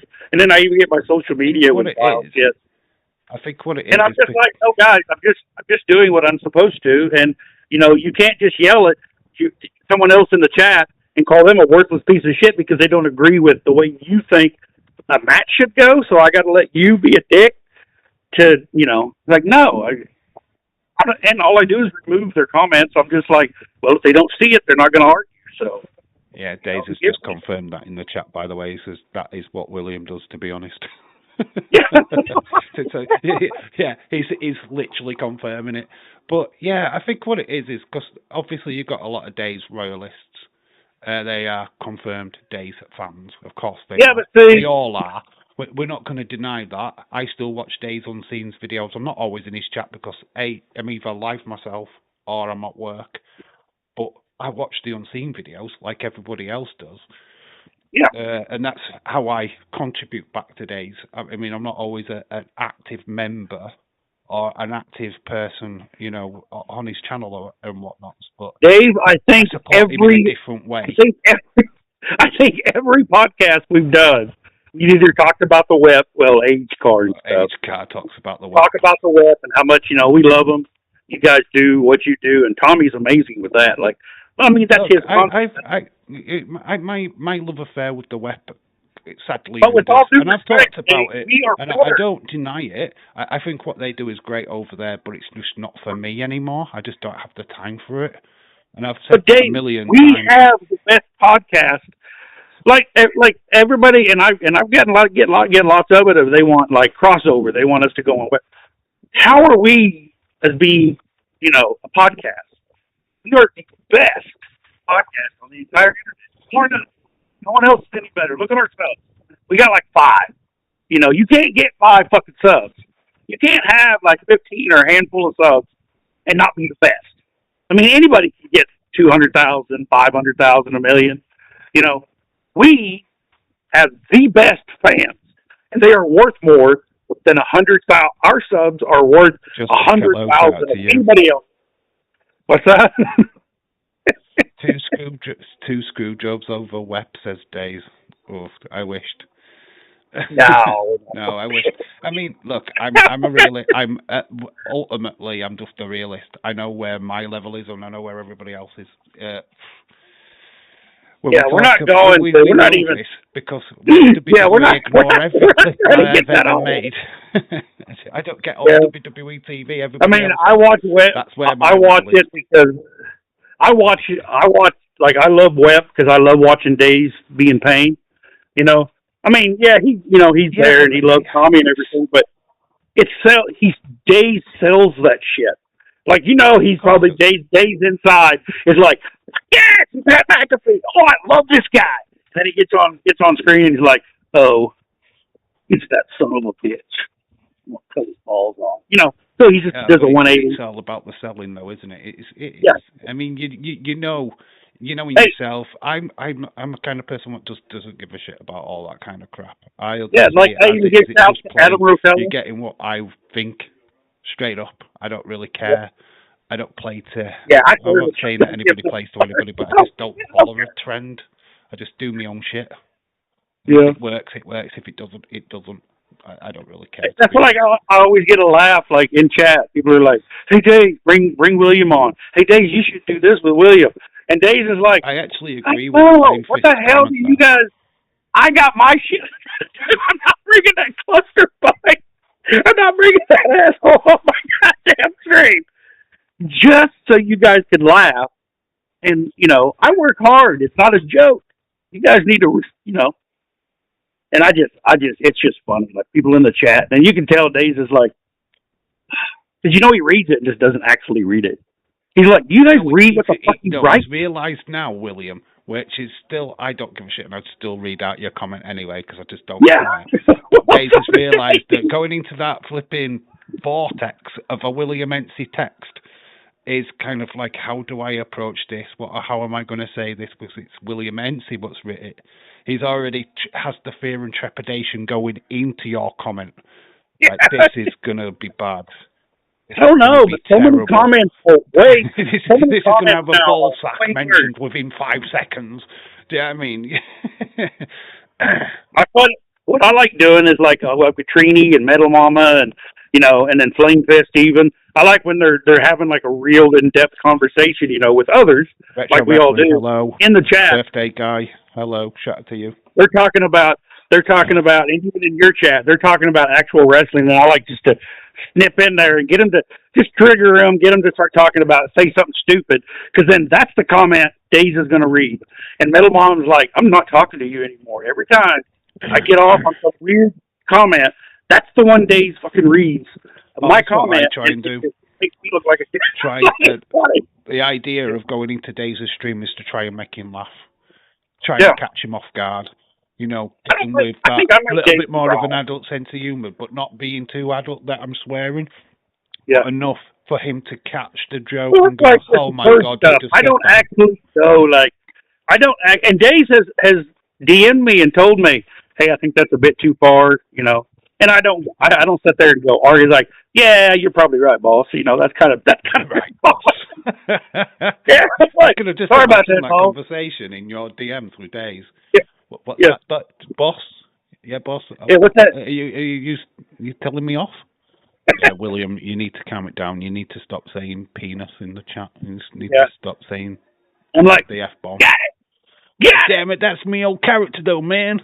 Well, you know, we can accept each other, and even if we hate each other, even with your community, with everybody's skinny community, we can hate each other and still have a good fucking time. I mean, you could hate me for everything I am. Days the DMs you after every stream. Yeah. After every stream, William, you do need to calm it down, mate. We've got kids crying here. We've got kids crying here in the chat. Will you be bullying my kids? Hi. I'll give them what everybody wants. Got to give them the nepotism, you know, the titty because they're hungry. Kids are hungry. Is that how it works? Oh give them the male breast. You know when you realise you get to a point where you're doing a podcast and you're hoping that the people that are literally having this as a proper podcast. Here you guys so they don't have to witness. Here's kiddos. It's feeding fun. It's like that's a William Ency nipple. Yeah, we're going to be... This one's getting taken. If you are just listening on your headsets, don't watch this. You don't need to watch this. Because you don't want to see the live William Ency nipple. Yeah. There you go. Everybody's we actually do need to see this now. This is better than anything on Pornhub. Oh my God. Okay. 100,000 clicks. Yeah, that's the thing. Nipple. I want to see a 50-year-old man's nipple. That's right. Hey, we can't no more nipples whenever it happens on WWE TV. You know, when there's a nip slip, we're all kind of, screen's gone blank. Quick, get on the net. We've got to see this. Now that we pretty much went through the releases and kind of talked about it and talked about nipples and all the drama around me all the time, it's weird. But what do you want to talk about? William Ency, what do you want to talk about? What wrestling thing do you want to talk about? All us. The people we got called up, they're getting called up. We get a... Oh, yeah. We could talk about Soul Rook. I mean, it's sad. The releases, it's sad. But, I mean, we can only talk about it for so long and respect to each and every one. I didn't, in Days of Chat, when the news first broke, I was cracking jokes and stuff because, I figured, it's fresh. I'm not going to talk about other things. Just let the community, get everything out. Yeah. Let them hate on the call-ups. The call-ups are fine. I'm happy for the people that's being called up. I do, like we've alluded to already in this stream, but I do worry that the men's division in NXT has just took a massive fucking hit. I mean, I don't think the talent pool in NXT in the men's division is that strong, to be honest. I think this is a terrible move for them. To be honest now, the challenge is who can step up. You've got Tony D'Angelo, who's going to have the weight of that men's division on his shoulders now. Who's stepping up? Who's going to be that next star? NXT and the men's division has the talent. They know how they could wrestle and just put on amazing matches, but that's not going to get them called up. No. You know, we need like this. We need building. If they get a little bit of creative control. I'm not on board. Yeah. So it's just they have to, what is his character? We just need new things on the men's side of NXT, or you could just say developmental as an entirety. But I mean, everything's pretty much been done. I mean, you've got to compete with Macho Man Randy Savage, and you can argue that everything after Macho Man has been shit and not really even good. Because you know, you watch Macho Man and you're amazed and you're pulled in. You know, so you got Macho Man and his promos and everything were. I mean, and they weren't great. It was just that, but that was Macho Man doing it. So we need like 50 more Macho Man Randy Savage. Yeah, we need like life character. Yeah, we need guys coming in with new perspectives, you know, that's like in territory days, there were so many new wrestlers, new gimmicks, new ideas, you know, from just everyday life. You know, it's different. Everywhere has there is some talent. There's some talent down in NXT. I mean, you've got Jack Cartwheel. He's doing more AAA than NXT. But then you've got Sean Legacy. The unfortunate thing about Sean Legacy, he just looks like every generic wrestler on the independent scene to me. I don't see anything massively special with him. I'm not blown away every time I see him wrestle. You see that all the time on the independent scene. It doesn't blow me away with his promos. Make me excited about him. Jack Cartwheel, he's got the Cartwheel name because he can do cartwheels. Maybe change his name. I don't know. I still see. But they're very generic. They're very generic. Yeah, they can do that. So, like, that's where you test out.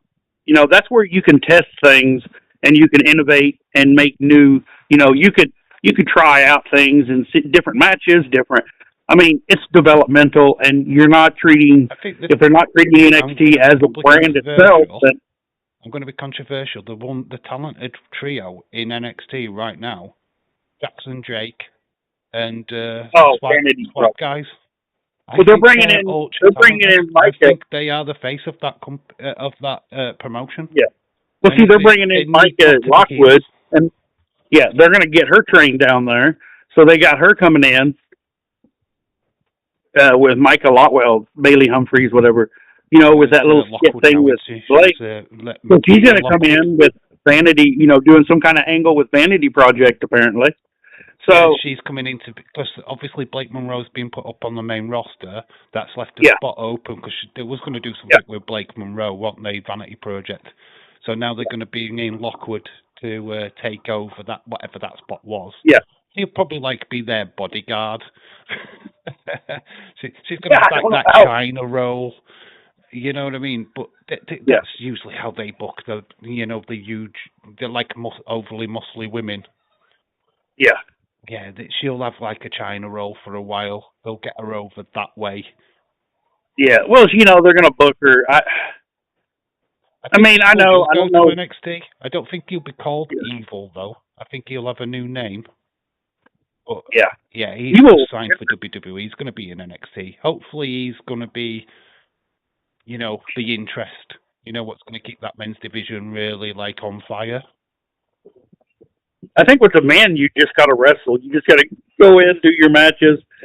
I think with NXT on the men's side, the main roster is so full of actors, and with these new celebrities, really the only thing you got to do is go into NXT. I would be concentrating on my match quality, my timing, you know, because that's what you're going to want to.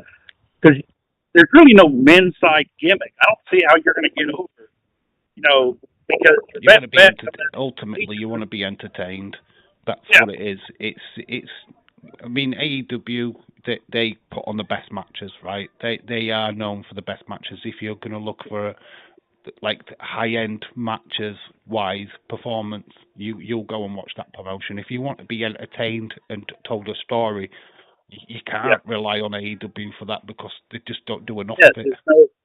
So I think what they need to establish in NXT is get the stars up to how do we develop a story? Where does it start from? How do we get to the end of it? How we work a proper feud, which we're not doing on the main roster.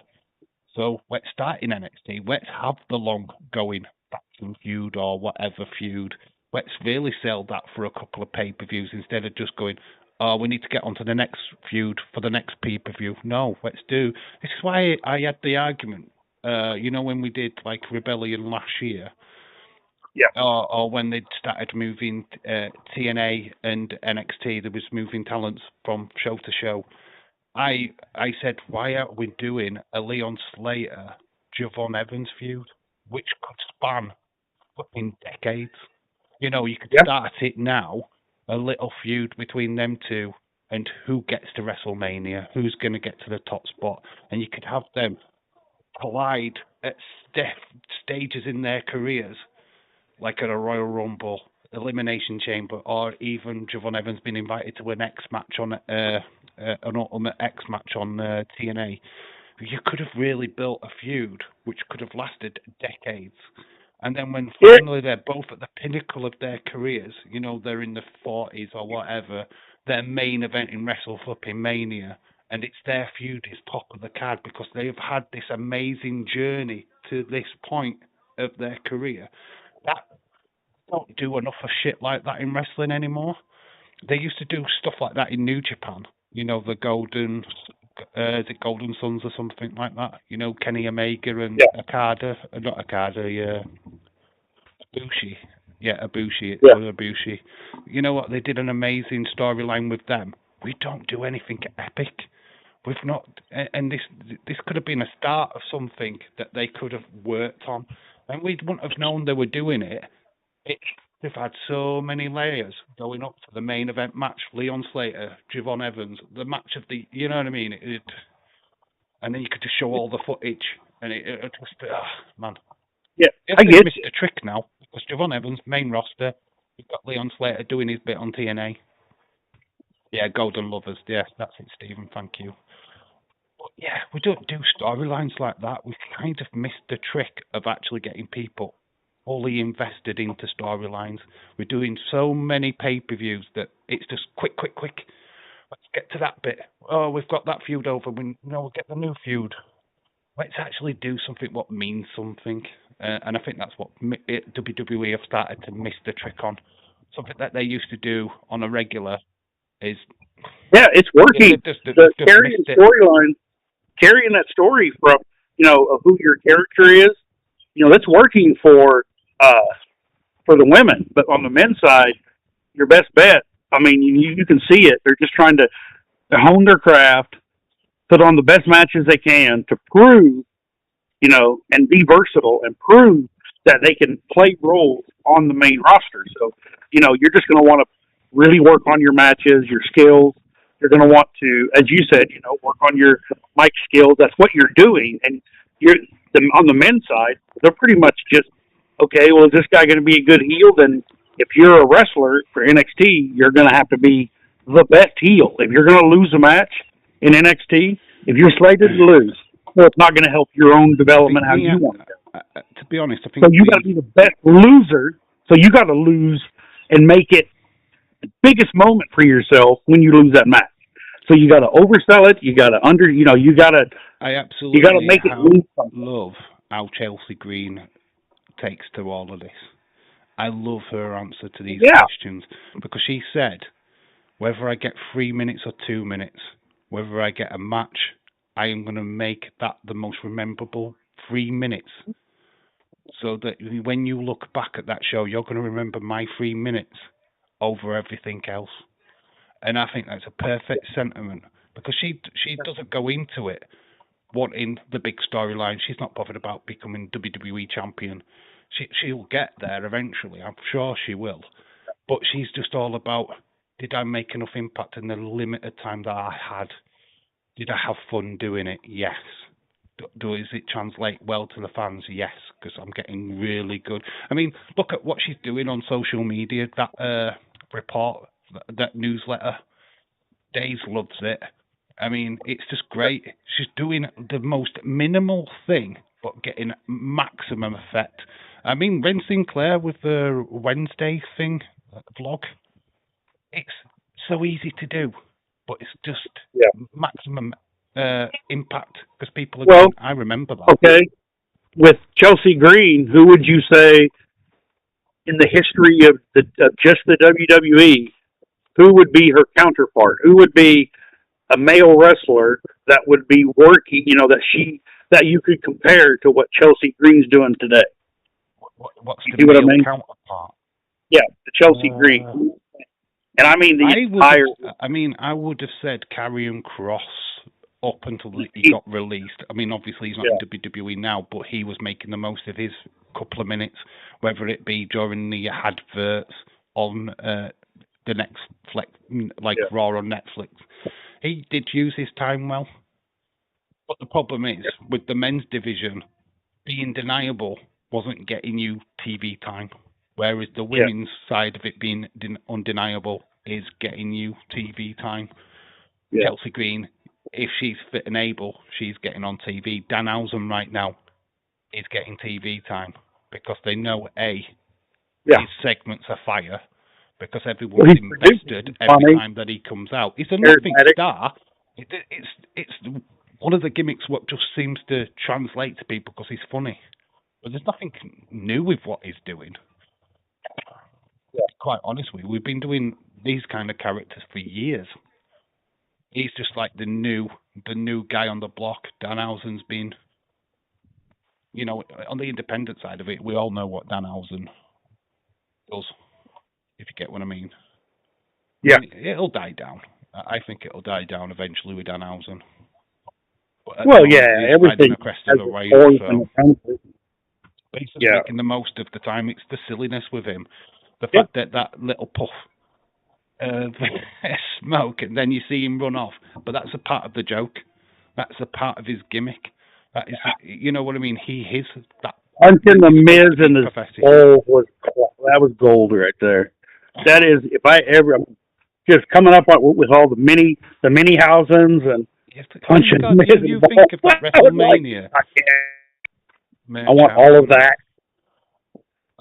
Apparently, there's some breaking news. Retro, thank you. Apparently, we are going back to 2 hours for SmackDown in the next couple of weeks, which I thought we would. Yeah. It's not working. The 3 hour SmackDown shows it's not just that. Not working. You can what have they done the past? What have they done the past 2 years? Anyways, we get three from WrestleMania season beginning to WrestleMania. We get 3 hours of SmackDown. Then it goes back to 2 hours. Call with them. Then that extra hour was supposed to be match building for WrestleMania. They did fuck all. They did the worst shows leading into a WrestleMania I think we've ever seen. So that 3 hours, they had no plan. There was no structure to them fucking 3 hour shows. It was like, oh, you're gonna get an extra hour. We didn't. We just had an extra hour of fucking filler. And it tells because you look at we look at scores from Wrestling Days, me and many of the other YouTubers, very low scoring SmackDowns going into WrestleMania, probably the worst SmackDowns in recent history. You know what I mean? We are talking dog shit SmackDown episodes where we're just half of us are just going, yeah, I could simply walk away from this and not bother watching that show for a couple of weeks. Yeah, I mean, I'm grateful because I only watch it every other week. When I'm at work, I very rarely watch a full episode of SmackDown or Raw. I just watch the highlights when I'm at work. I don't have time to sit there and watch the shows, to be honest. So I kind of bypass it, or I'll watch Daze's review of the show and go, well, I don't need to watch that now. That's cool. So, I mean, I don't watch as much wrestling as people think I do. When I don't watch them live on the stream, I generally just don't watch. On the videos on X and just catching up that way. So, Well, see, me, I go on YouTube and, like, I watch Days, I watch you, sometimes Insiders, I'll catch that with TNA because they're pretty good with the TNA part. I think they You know, should and then stay I with got, the like, TNA stuff. LSW, yeah.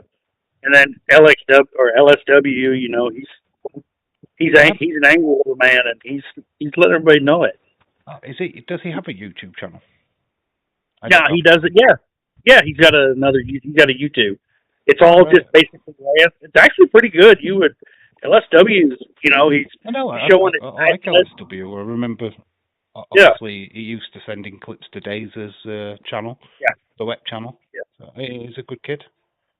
You know what? I'm just so out of touch with half of the people in Daze's community. It's like kind of like I do have to check myself and go, who's that person again? But I like these old school guys, the ones when I was in the chat. J14, J14, a lot of them, 316, kind of guys. A lot of them lost their new guys right now. to be there, so then they just got different names. I think everybody's still there. I think it's all the same people. It's just they got different accounts. Like they just, they'll lose it for like a while. And, yeah. I miss Chalmers. Used to come into the chat and go, Days, I'm watching Raw. Yeah. Well done. Well done, legend killer.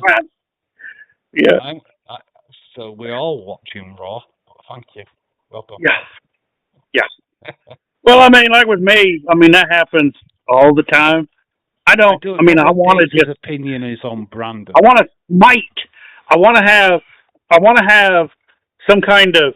I want, like, some sort of promotion to where I can smite these people. Like, just, like, close my fist and boom, they don't exist in the universe anymore. That's the kind of power that I want.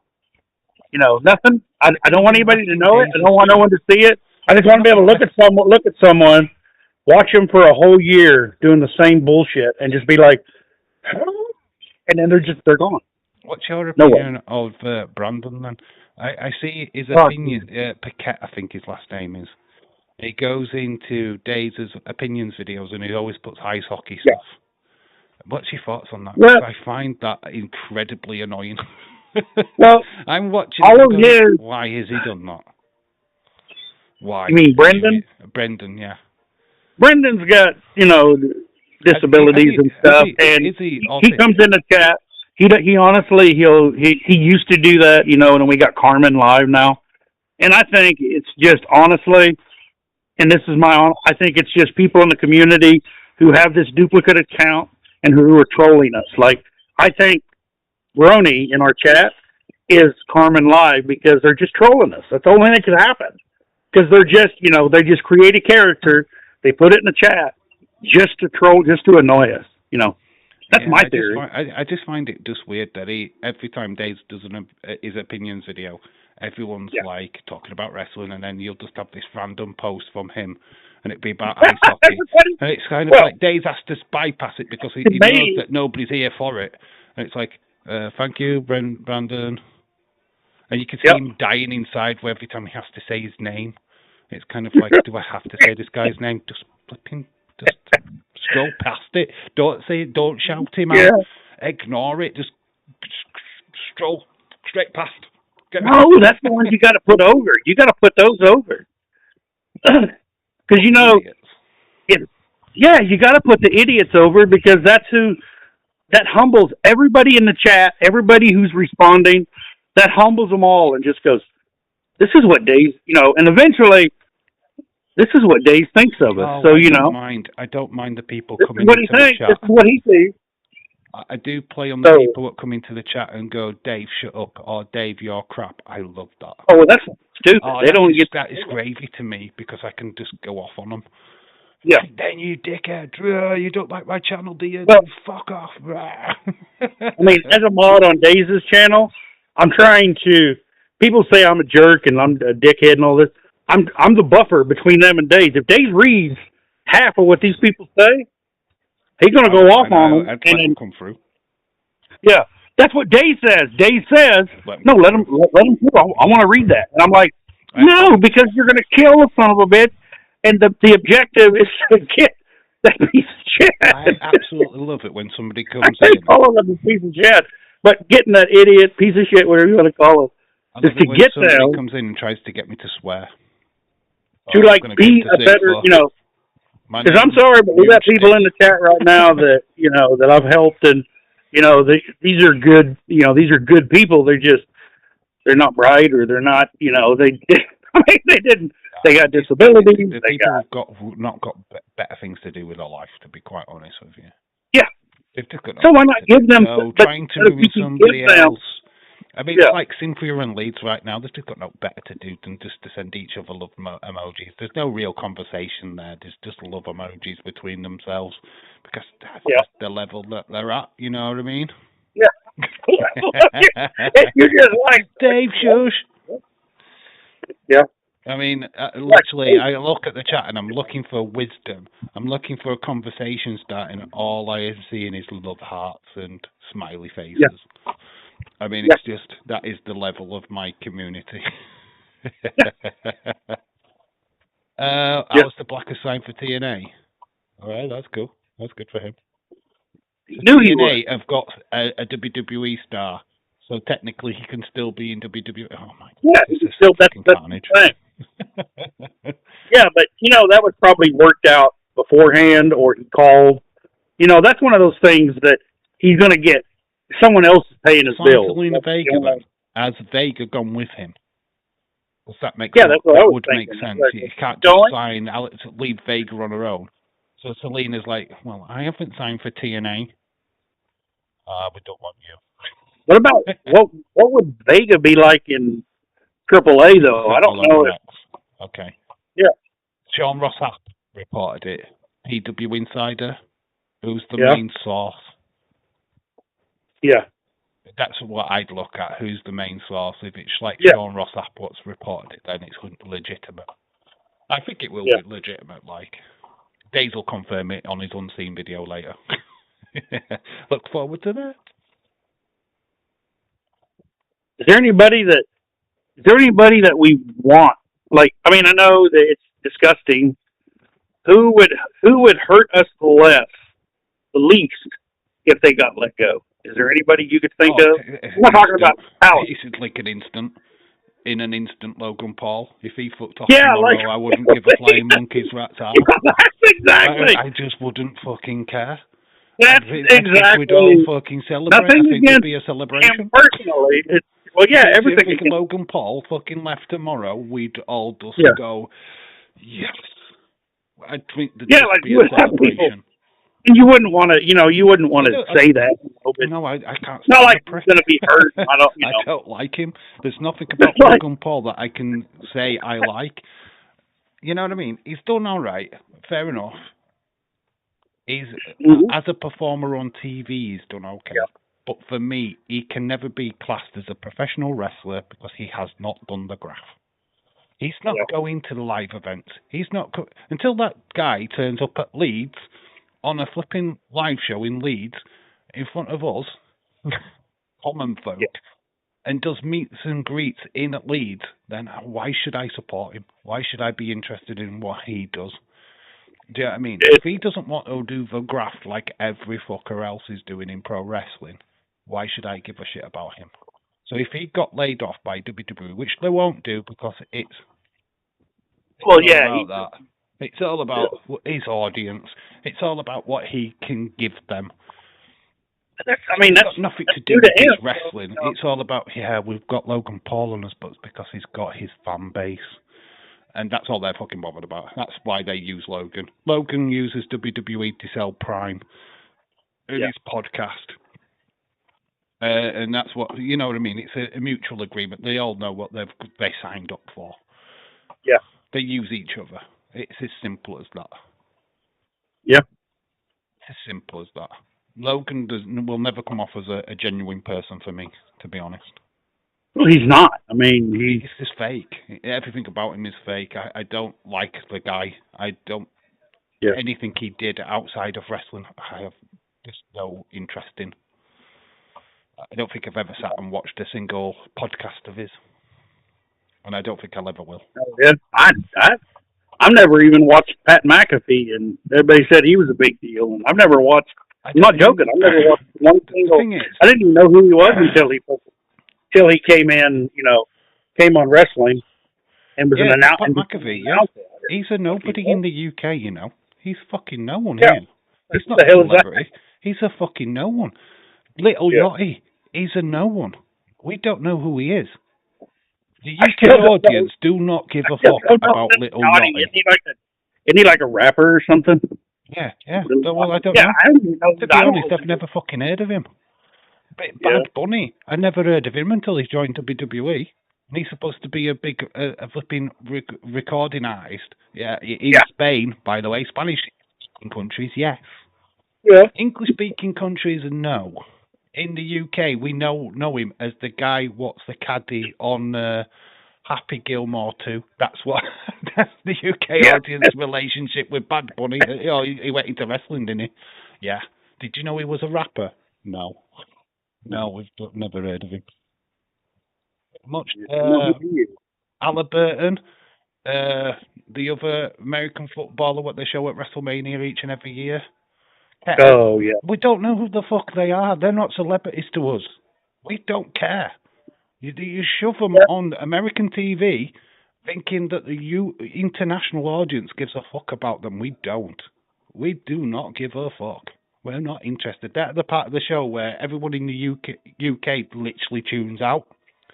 We're like, they're showing fucking 2-bit celebrities again. It's like if you came to a UK show. Were like, I thought you guys were huddled around you guys were all huddled around the telly just waiting for something new to come out of the US so you can watch it. It's like when WWE used to do their shows over here. Rebellion and stuff like that. We used to have a show which was just dedicated to the UK audience. It used to be on Sky. We used to have like Wayne Rooney, Jose Mourinho in the crowd, which Americans have no fucking clue who they are. Or it'd be like us just like having a cast of Coronation Street in row 1. First row behind the commentary desk. Oh, there's the cast of EastEnders, and there's Coronation Street cast. You'd be like, what the fuck? Who are these? Yeah. Well, we know who Keeping Up.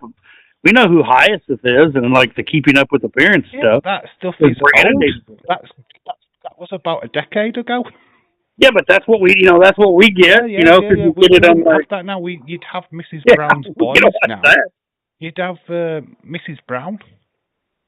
Yeah. Mrs. Brown's Boys. That's what would be in the front row now of the UK stuff. You know what I mean? You'd have Claudia Winkleman, which you'd be like, who the fuck is that? Yeah, exactly. You wouldn't know. But there are. Wait, so you're saying Days could have been in a strictly UK, No. He has been at NXT UK and he's been in the crowd and he's been caught on WWE cameras. But his origin story as a celebrity. No. YouTubers he has to be a child actor. Come on, give me that. He's a child actor. You know what I mean? Oh, well, it might have been. Oh, hang on. Wait a minute. Days. It does ring a bell. Yep. You know, when I think about it now, I do remember seeing him in a kid's advertisement. Uh-oh. Oh, what was it on for now? See, there we go. Now we're getting. Because when you said that, I'm like, well, we don't know. Well, maybe that's. Can you imagine, like, Gold Fire hot dog? Bector Piswell is the guy that goes, diarrhea. Yeah. Diarrhea. That's like that guy. He did that. That guy. Puppy guy. He was the Milky Bar Kid. No. Hey, he's a Milky Bar Kid. But we had Mikey. Mikey will eat anything. There was so much dumb shit that Mikey, what was Days advertisement be? UK people. What would Days advertise? If it was a TV advertisement, be crazy. Go on. Well, Days. I mean, he would just. Days for me would just have to be, if he wants to really be popular and work off my fame because my fame is immense. Yeah, no, Days. Over here does and over there. Else does. So Days would say, "Hey, you see this guy? Guys. This guy right here. I know that guy." And that would be Days completely. That would be his. You'd see his hand going, I know this guy. And me go, he knows this guy. And then there you go. Days is like, yeah, well, you think I'm a popular person? I'm not. I live everything that I say is the comments out of the chat. Yeah. I just read. It's all I just original read comments content. badly. Okay, to everybody watching, Dave is everybody in the chat. This is completely Dave's deal. You know, I'm even Dave. He just got like AI to, you know, Dave's not real. Dave This is actually not reality. This is an AI graphic. Yeah, it's all AI. Yeah, there's a guy. He's about 5'2". Yeah. Glasses, skinny wrench, and he's on his computer pancake now. Penis. I'm gonna get Dave to say for his penis. Give him a pancake penis. Yeah, I gotta have a pancake penis. You said that one time in his chat, like a long time ago. That always just made me laugh. Pancake penis. My penis is a pancake. 9 inches around, 9-inch diameter, and like quarter of an inch thick. And it's like, damn it. Yeah, that was a long time ago. It's kind of weird that, you know, we'd celebrate some people getting released over others. Nobody deserves to get released, but Logan Paul, he wouldn't even notice, would he? Yeah. He's got his YouTube channel. He's making billions. Right. See, I didn't want to say that. But yeah, I mean, when it's he's got money. It's not going to affect him if he's left wrestling tomorrow. Yeah, it's like, what, 23 got released Friday? But you look at, like, the last 4 names on that list, and I didn't know who they were. You know, like, oh, my God, this person. There's like 23. They were just guys from, like, Evolve and NXT. Well, that's what I mean, but it's like, when you didn't know who they were anymore. They're the kind of people you expect to get released, to be quite honest with you. I mean, Evolve is just like a stepping stone. They're the people who have got to WWE ID contracts. They're not like they haven't made it. It's like making it is getting onto the NXT show. Yeah, and even when you're on NXT, you're not guaranteed anything. If you don't fit, they will get rid. And that's how it should be. I mean, it shouldn't be a given for a wrestler just to think naturally, oh, I've made it to the big show. Now, I don't, you know, they should have that fear factor that if they're not performing or they're not in major storylines. Yeah, I don't want to think about it because, unfortunately, that just means we're going to have, you know, more releases Monday, more Tuesday. And then that's going to be. I think we're done now. I think 24 people, 20 odd plus people getting released. Yeah. I think is the bulk of it. I don't think there might be one later on in the year. They don't do this on a regular. It's like once or twice a year where we get a big release. But I can understand why they do it. Kairi saying, obviously, she's in the middle of a storyline. It made no sense. Maybe they should finish the storyline first, and then, you know, you release her after that. But the fact that we've got this storyline, what she's in the middle of, what do we do now with Io and Asuka? How do we continue that feud? Because what's she doing? Io's like, well, the whole point of me fighting Asuka was to help Kairi. Well, Kairi's not here anymore. Okay, there's just running the senpai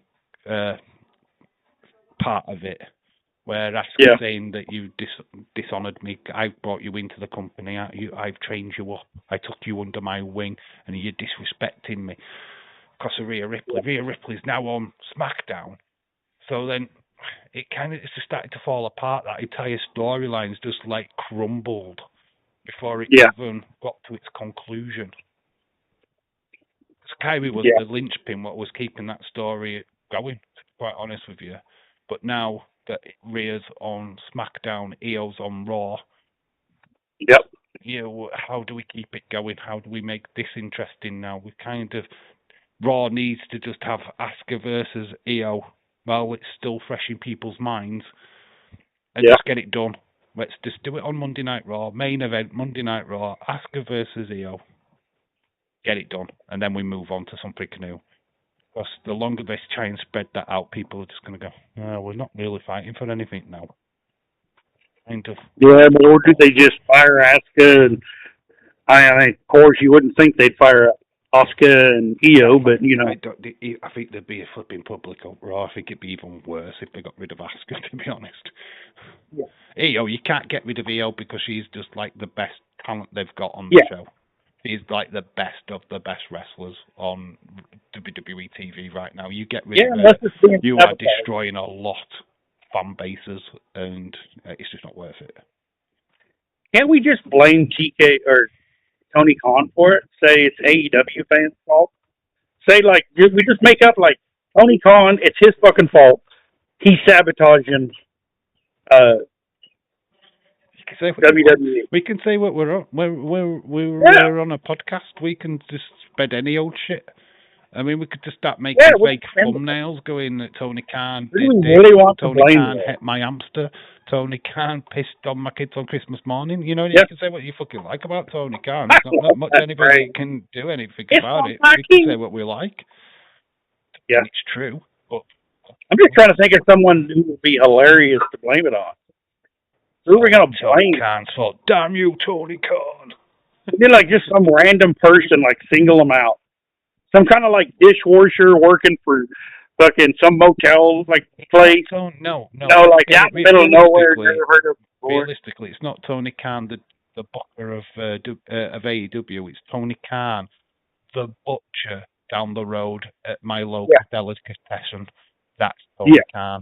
Not the Tony Khan. It's just Tony Khan. He's 84 years old. He should have retired 10 years ago. But our government doesn't pay out pensions. He's still having to work. So he's like, that guy, that Tony Khan. Me? I would just say maybe it's my fault. You know, I want to take blame. I want people to be like, "Fuck you, William Hensey. You're fucking up wrestling." I'll be like, "You're welcome." You know, because I'll go straight out in front of it. And I'll just be like, "Yeah, you know what? You guys are wrestling fans. You suck. Go fuck yourself." You know, and I mean that would be my. I mean, I would get all the hate. I'd be like, "You think Donald Trump getting shot at 5 times is a big thing? He's getting shot at like 10 times a day. Like just like, oh, yep, there's another round. You're a loser. You can't shoot straight, fucker." You know, like I would just be getting back to wrestling, right? Out of the call-ups, who is going to be champion first? Who's going to get the gold first? Out of the call-ups, so you've got Fatal Influence, got Soul Ruka, there, but I don't see got Ethan Page, Ricky Saints, Joe Hendry. Who's going to win the title first? Out of them, who's winning a major championship? Not mid-card, major championship. Out of the guys what have been called up, is it Blake Monroe? Will it be Soul Ruka? Will it be Fatal Influence? Who's getting the gold first? Ethan Page, Ricky Saints, Joe Hendry? I'm thinking, well, Ricky's going to be a heel, so it's going to take a minute. So if I'm really, to be honest, I think Soul Ruka is going to be the first. It's only going to be a woman's title, so, you know, but I think she's going to get the first real shot. But is she going to be the champion first? So popular. Joe Hendry, his character is over. So, I mean, Ricky Saints is going to be a heel, and usually, yes, the heels get a title, and that's what they get, and that's what, you know, they work off that. But I don't think, in this day and age, I don't think WWE is really going to go straight with heels right away. You know, so they're going to try to push it. You know, they got heels all over WWE. Everybody. So I don't. So Flamey says that Ethan Page he's got winning a major championship first. Yes, Cynthia's just not even got any idea what's going off in the chat and just says "free the penis" and has laughing face and eye emojis because she's just no clue. I don't even think she even watches wrestling, to be quite honest with you. I think she gave up pages ago and just comes into the chat just to do "free the penis" and eye rolls and talk speeds. Don't forget about emojis. That's a big fucking deal. She does emojis. Nobody fucking does emojis anymore. Leeds does. He does laughing emojis. Yes. But that's what I mean. That's your. You need to sell that shit. Be like, come on, look at all these fucking emojis, laughing, hearts. You know, what is your podcast got? WWE. We're talking about wrestling. We all talk about wrestling. Who's got the fucking hearts and the rolling eye emojis? That's my bread and butter. You know, sell it. Dave's like, fuck you. Oh, Dave on Cynthia. I am only joking. If you take it serious, then honestly, we've got a word. But what I'm saying is, Bonkers says that they are WWE good chance that they do JC Jane versus Rhea Ripley, but they're feeding JC Jane to Rhea Ripley. If they do that match back at Backlash, they're just feeding Rhea Ripley her first title defense. Realistically, because they're not going to put Jacy Jayne over Rhea Ripley. Didn't they have Didn't they have that interaction? That interaction when they had Rhea. Who else was it? Rhea. Come down from the main roster into NXT. They already had. Wasn't that Jacy Jayne that was in there? Yeah. They did that on Friday, but it looked. Bonkers is right. They could do a proper. That wasn't a title defense. That was just a standard match. They could run this back at Backlash, where Jacy Jayne gets her first title opportunity, which I'm fine with that. I can understand. She's obviously going to be fed to Rhea Ripley, right? Rhea Ripley's going to win because there'd be literally no point in putting the title on her in the first place if. Dave, community post Cynthia. Oh, you're right. I might ban you from the community post leads and Cynthia. You know what? I have to avoid my own community posts because of just them two loving it up in that flipping community post is just sickening. It's horrible. It's like okay.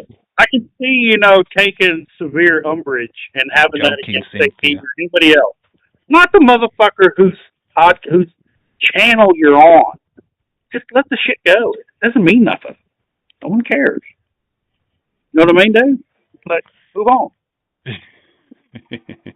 Don't argue. Dave Scott. Just bow and say, I'm sorry. You were just joking. I didn't mean to get upset. You know what I mean? Free it all. I've been told to free it all. All right, then. It's all coming off. Yeah. I'm just going to do a naked stream. Naked nakedness. Not my fault.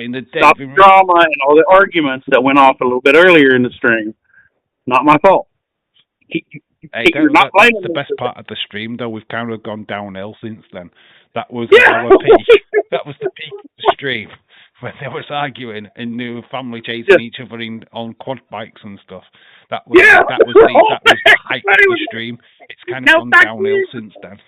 I mean, even when Wrestling Days was in the chat, we still couldn't peak.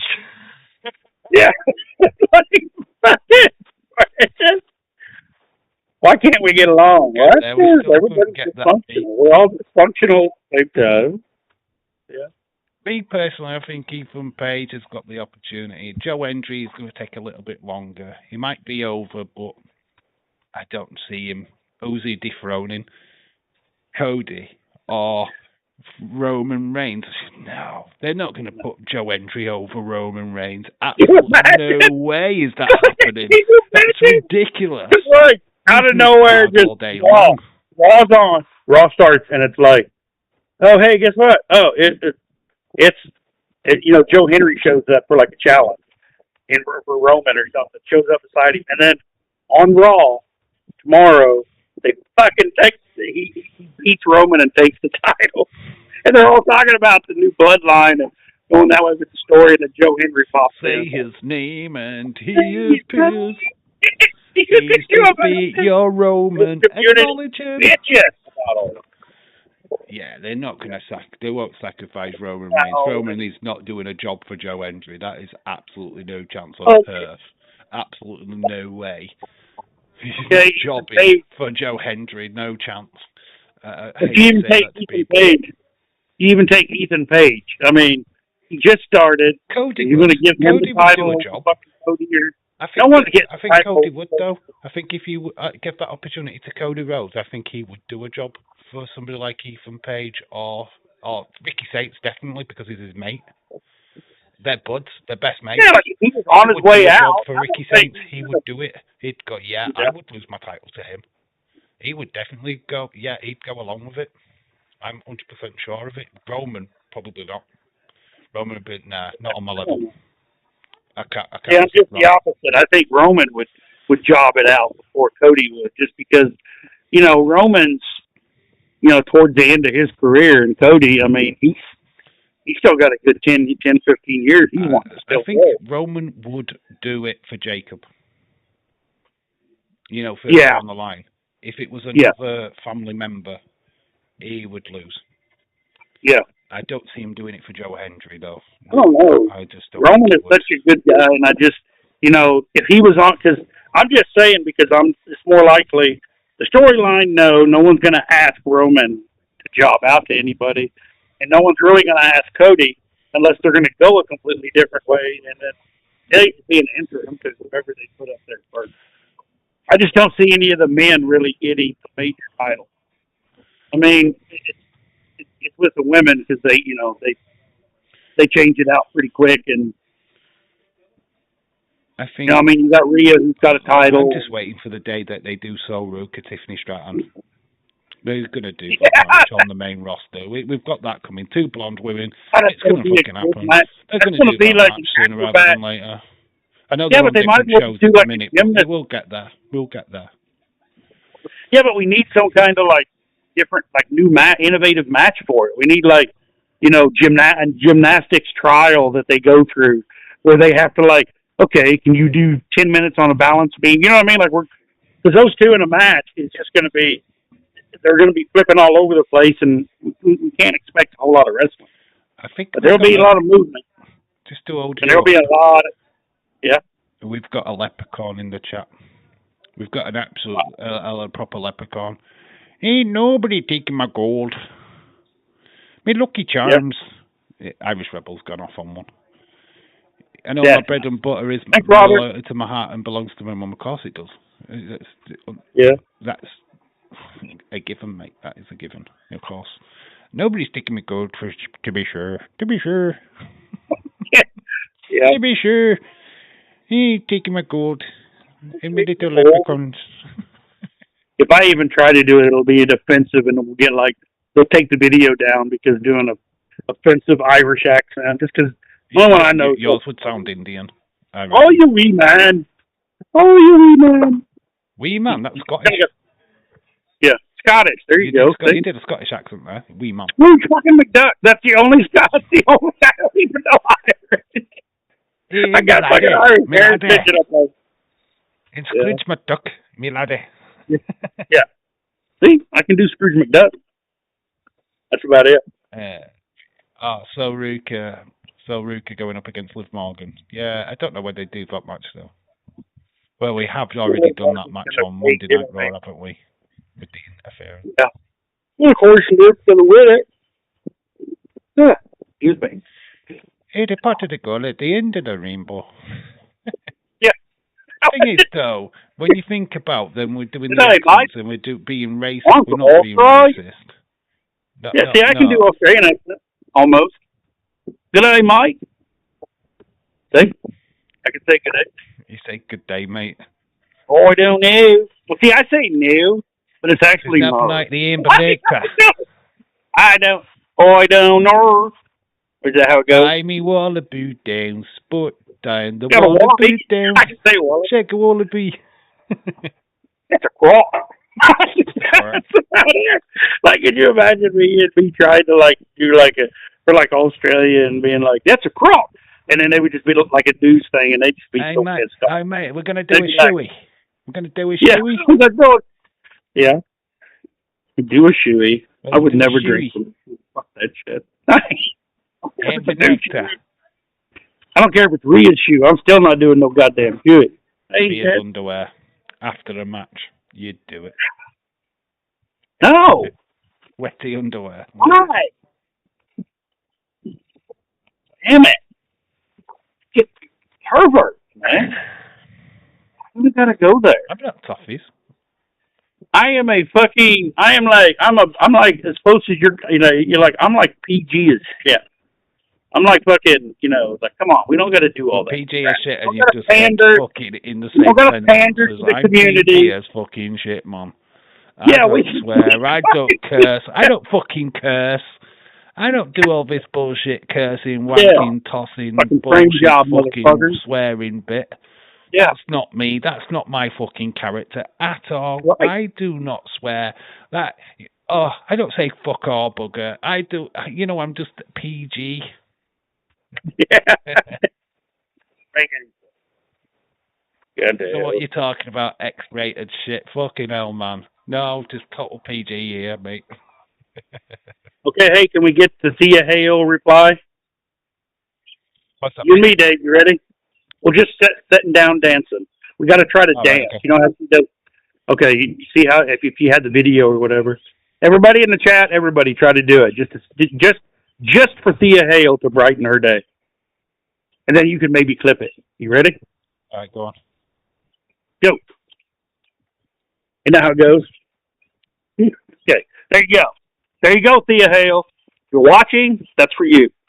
All right. Yeah, that's what I said. Clip that. I'll flip it. Yeah, flip it. I'll do it after the stream. I'll flip it. Yeah. On X and I'll tag her in it and see if she Yeah, and responds. just be like, here you go. I'll see if she responds. That would be quite fun. And then if she because then then everybody, maybe post a response. Yeah, but see, we need like everybody else to it's just something that simple. Look, just send it. You know what? This is what really bugs me, right? I have opened up my X account, my second X account, so that people can send me videos, right? And you could all do this. Nobody does it. You can DM me a video of yourself talking about anything, just doing anything. I will include it in a live stream. People are ashamed of the way they look, the way they sound. They got courts. I don't give a fuck. You know what? I mean, I opened share yourself for that. And, WrestleMania could have been special because obviously we did an impromptu podcast last week. And I just thought, you know what? Wouldn't it be great if I could have spent the last couple of hours after that podcast just having people just come on or just leaving messages on X so that I could just go, here's what so-and-so says about night one. Yeah. I mean, I did say it to people, why don't you send stuff in? People just don't. And I offer it up and I'm just like, no, I don't like my face. I don't want to be heard online. I don't want people to see me online. Oh, it's the same old shit. If I did that, I wouldn't be doing YouTube.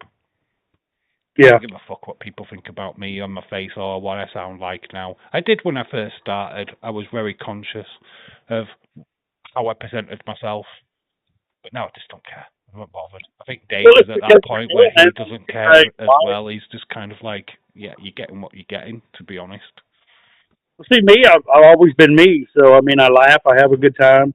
I talk like a motherfucker. I don't shut up, So, I mean, it's like, well, this is me. And, I mean, I'm not performing. I'm not a character. I mean, I got tons of characters. I could be, I could make up all kinds of weird shit. But I'm just saying, this life just my life itself is so fucked up and so weird and randomness. You've got that first video done and you press click and send. It's out there. It just goes out there. Mm-hmm. And why should you care? I like once tip to anybody doing YouTube. First of all, when you make a video, make it for yourself. Don't make it for other people. Make it for you. Yeah. Because ultimately, you should go into the mindset that you're the only person what's watching. You're the only person that's giving a fuck, right? It's right. You are the only person what's watching that video. That video is for you. So enjoy it. Make it so that, hey, do I want to watch this shit? Yeah, I would watch the hell out of this shit. That's great, because you're probably the only one what's watching.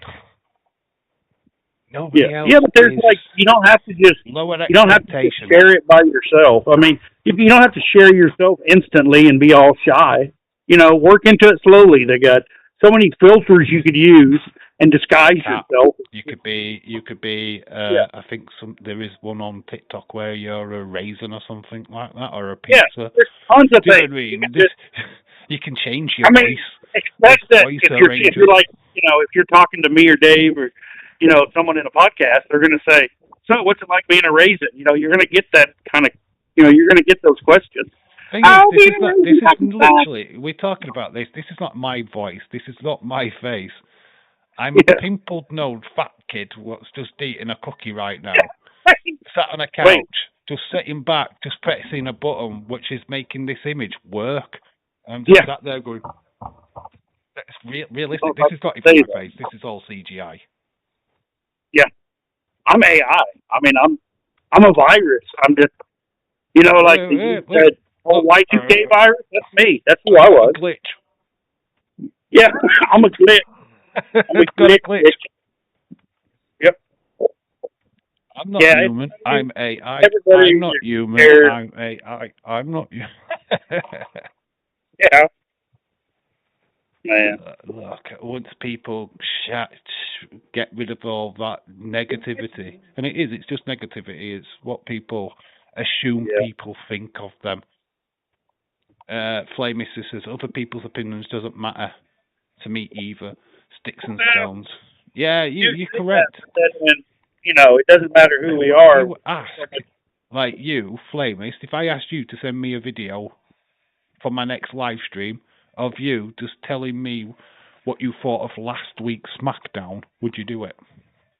Personally, would you do it? A 3-minute video. You put it in my DM, and I share it with the community. Would you do it?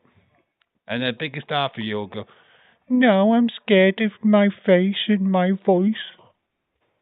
What are you scared of your face and your voice for? Never leave the house, surely. You'd be like, I'm staying in. I'm not leaving the house today. I'm never answering my phone.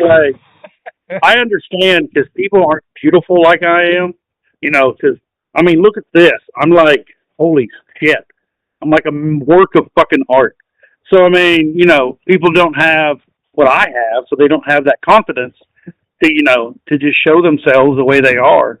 So, it's just, it takes a lot of beer for some, whiskey, drugs, For me, I'm just naturally a dumbass, and I don't fucking give a fuck. I don't know what else to say. We've got Stephen, who was our resident porn expert. You can watch hair porn. That's what he's just. Oh no, Edward Stilson, I think he's all over my fucking ex account. Edward, when Daze mentions him in his videos, I keep thinking it's Edward Brown for some reason. I just hear Edward and I'm just instantly going, Edward Brown? And it's not, it's Edward, it's this other Edward person who I have no idea. Well, if you want to meet him, just go on my X account and you'll see he keeps sharing like all these, a bunch of them are AI. He's sharing them and just constantly, different divas and different women that are in hot poses that he picked out of places, and that's that's what he does. Guy what keeps doing the Daze stuff. Yeah, it's like Daze videos, and he's putting AI. I think even Daze did an AI image today with Kyrie Zane. I think that's TJF. I think the one who does the AI is TJF. Him and Nita Nitro, they're a couple. They're married. Oh, they've got no better. Yeah, they've been lives. Seriously, it's like do somebody else. You don't have to keep doing Days. You do realize there's other people out there. They do. Well, you know what? They have that group that's the DWO. That's Days World Order. They're like that's what that stands for. Days World Order. I know. I've heard of it. They've got it's that YouTube, the members only stuff, isn't it? Mm-hmm. Oh, cringe. Absolutely. Yeah, you're right. It's just cringe. I'm sorry. I don't mean to do that, but when I see shit like that, I just cringe bad. We're doing the predictions game now on my members, but I don't want people to get all cringy. It's just a bit of fun. That's like, factions, making a big deal out of it. It's like, what the fuck, man? Anyone who wants to know Tommy, you, me, Daze, you can go. Well, you can go back and learn Daze if you watch his streams from start to finish, and you'll know him the same way I do. Daze can know, I don't know the personal, maybe he's an asshole, I don't know who he is. Outside of streams, and because I don't visit with him. I've got Daze to a T, right? Daze is the real Daze is what you see on web. That's the real Daze. That's him. What you see on his own channel is a very toned down version of himself. Yeah, he's obviously he's got opinions. He keeps a lot of it to himself. He keeps a lot of it bottled up because obviously if he starts effing and jeffing on his own channel, he's going to lose a hell of a lot of audience. A lot of sponsors. You want to watch Days with Franny when Franny came on? he finally got to talk to her, and he's asking her stuff like, do you have a pinata? Do you have, And Tommy's like, oh my God, don't be serious. Character change. And she's laughing. She was having Yeah, but look at what it's like with E. When he used to go on, I've never ever proper watched an episode with E, to be honest. Yeah. When she goes on, I generally switch off. I used to just miss that episode entirely. It's like, nah, I'm not bothered about that. But it's just he was like proper gushing for her, you know what I mean? And she's a kid. Yeah. And he's proper like getting giddy and like, hello, yeah. He's like proper sexy. Oh, it's like, man, Jesus Christ, you're old enough to be a dad, man. Calm it down a bit there, Daisy boy. Come on, calm it down a little bit. It's like, get a woman on. You got to remember, Daisy's got to perform too. So, well, see, she's pretty, so you have to. And when you're, Daisy's got like the world looking at him, so he's got to like perform. He's got to be. This is why I could never do a podcast with Kendall or Bailey, because you'd just have me just going, I like you. I'd just be creepy. Yeah, but that's like when I had Kylie and, Kylie and stuff on my podcast, and people were like, oh, she's pretty and all that good stuff. I'm just like, okay, whatever you think. She's 18, but you know what? She's just a kid. And I mean, I don't. No, I respect Keely. I mean, yeah, she's 18. I understand that she's a kid, so I wouldn't be like that. I wouldn't be lechy like that. I kind of like would try not to be like that. I'd be like, so what do you want to be? The first thing that I thought, if you were ever on this, is what do you want to be when you grow up? 18, well, that's what I mean. It's like she's practically. You think that, you were saying that Days is so. Like Days is more himself on web with Tommy and stuff, and it's like, it's awkward. So what's he supposed to do other than make it more awkward? Like that's what. What do you think? You bring in like all of a sudden Thea Hale jumped in here and was like, "Hi." I mean, what am I going to do? I'm going to be like, "Oh, I'd love Thea Hale to jump in here if she came into our chat." But you know what I mean? Like, what am I going to say? Hey, Thea Hale, how am I not going to approach? Hey, what are you doing tomorrow? But, like I'm get awkward, and it's going to get really weird because if she's actually talking to you, you know what I mean? Like if she was to show up, like what are you supposed to do? You can't, and I'm not like after Thea Hale. I just seen her doing she gets everybody to try to dance thing, and like no, it's not really picking up. No one's really. Of course, she's done it, with other wrestlers. They walk off. The whole point of I think you're missing the point with the old dance with Thea Hale thing. It's meant to be so cringe that they don't want to take part. That's the whole point of it. Yeah, that's what I mean. The whole point is that they reject her, and that's the appeal of what she's doing. She's, if she gets the odd one to do it, it's yay, great stuff. But the ones what reject her is just as good as the ones what have agreed. Yeah, I know that's the whole funny part of it. Of the old gimmick. And that's why I like it. It's not necessarily. Thea Hale's just one of my favourite ones at the minute. Yeah, but imagine her getting videos of you and me, or getting videos of everybody, like just random fans. Though? She's at the level of respect that she'd take that as a good bit of fun. She's at that level of respect. What I mean? That Thea could look at us. Thea could look at us and then online and just be like, I gotta go. They'll make you get Thea going, and then just kind of leave it. So she can kind of get the So it kind of passes it on to us fans, and we get that interaction. Oh, where she doesn't want to dance with us. Yeah, she's just like, oh, wait, what? No, I got other. Yeah, see what I mean? That would be funny as hell.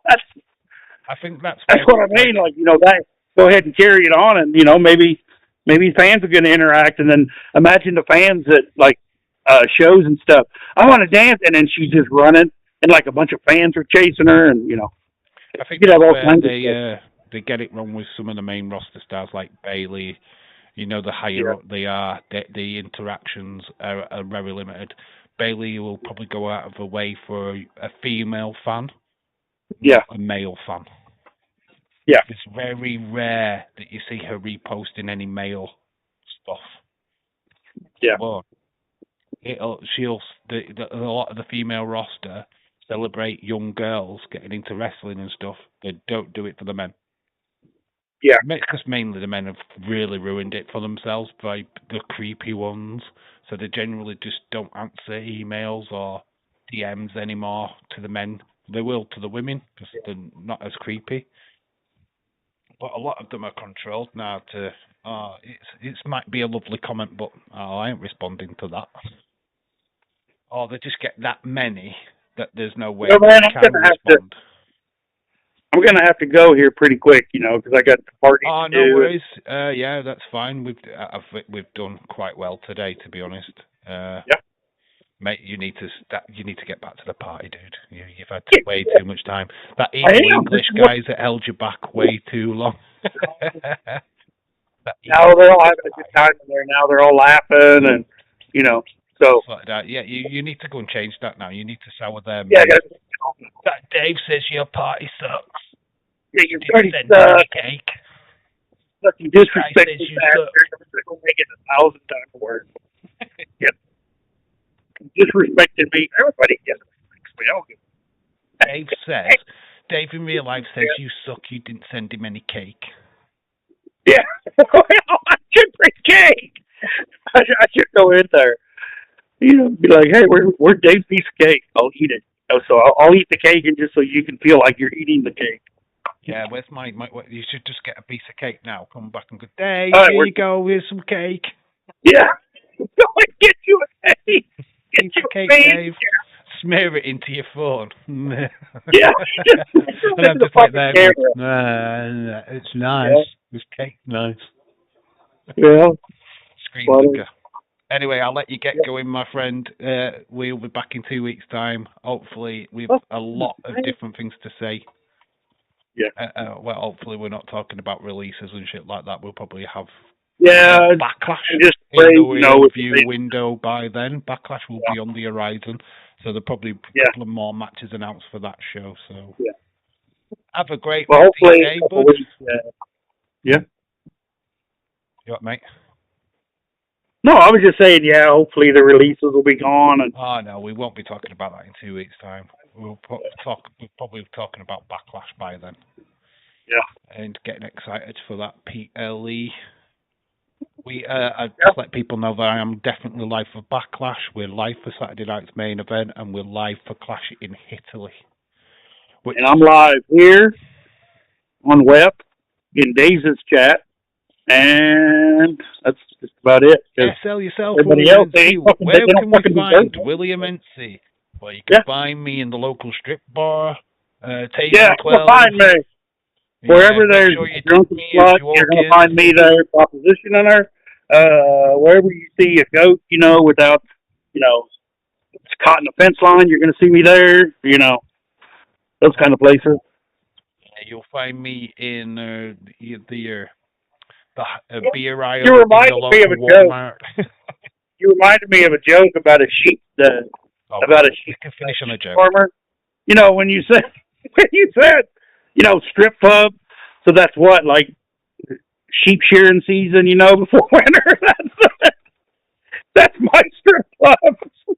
It's time to shear the sheep. That's what. Oh, please tell me that you play the music. Oh, definitely.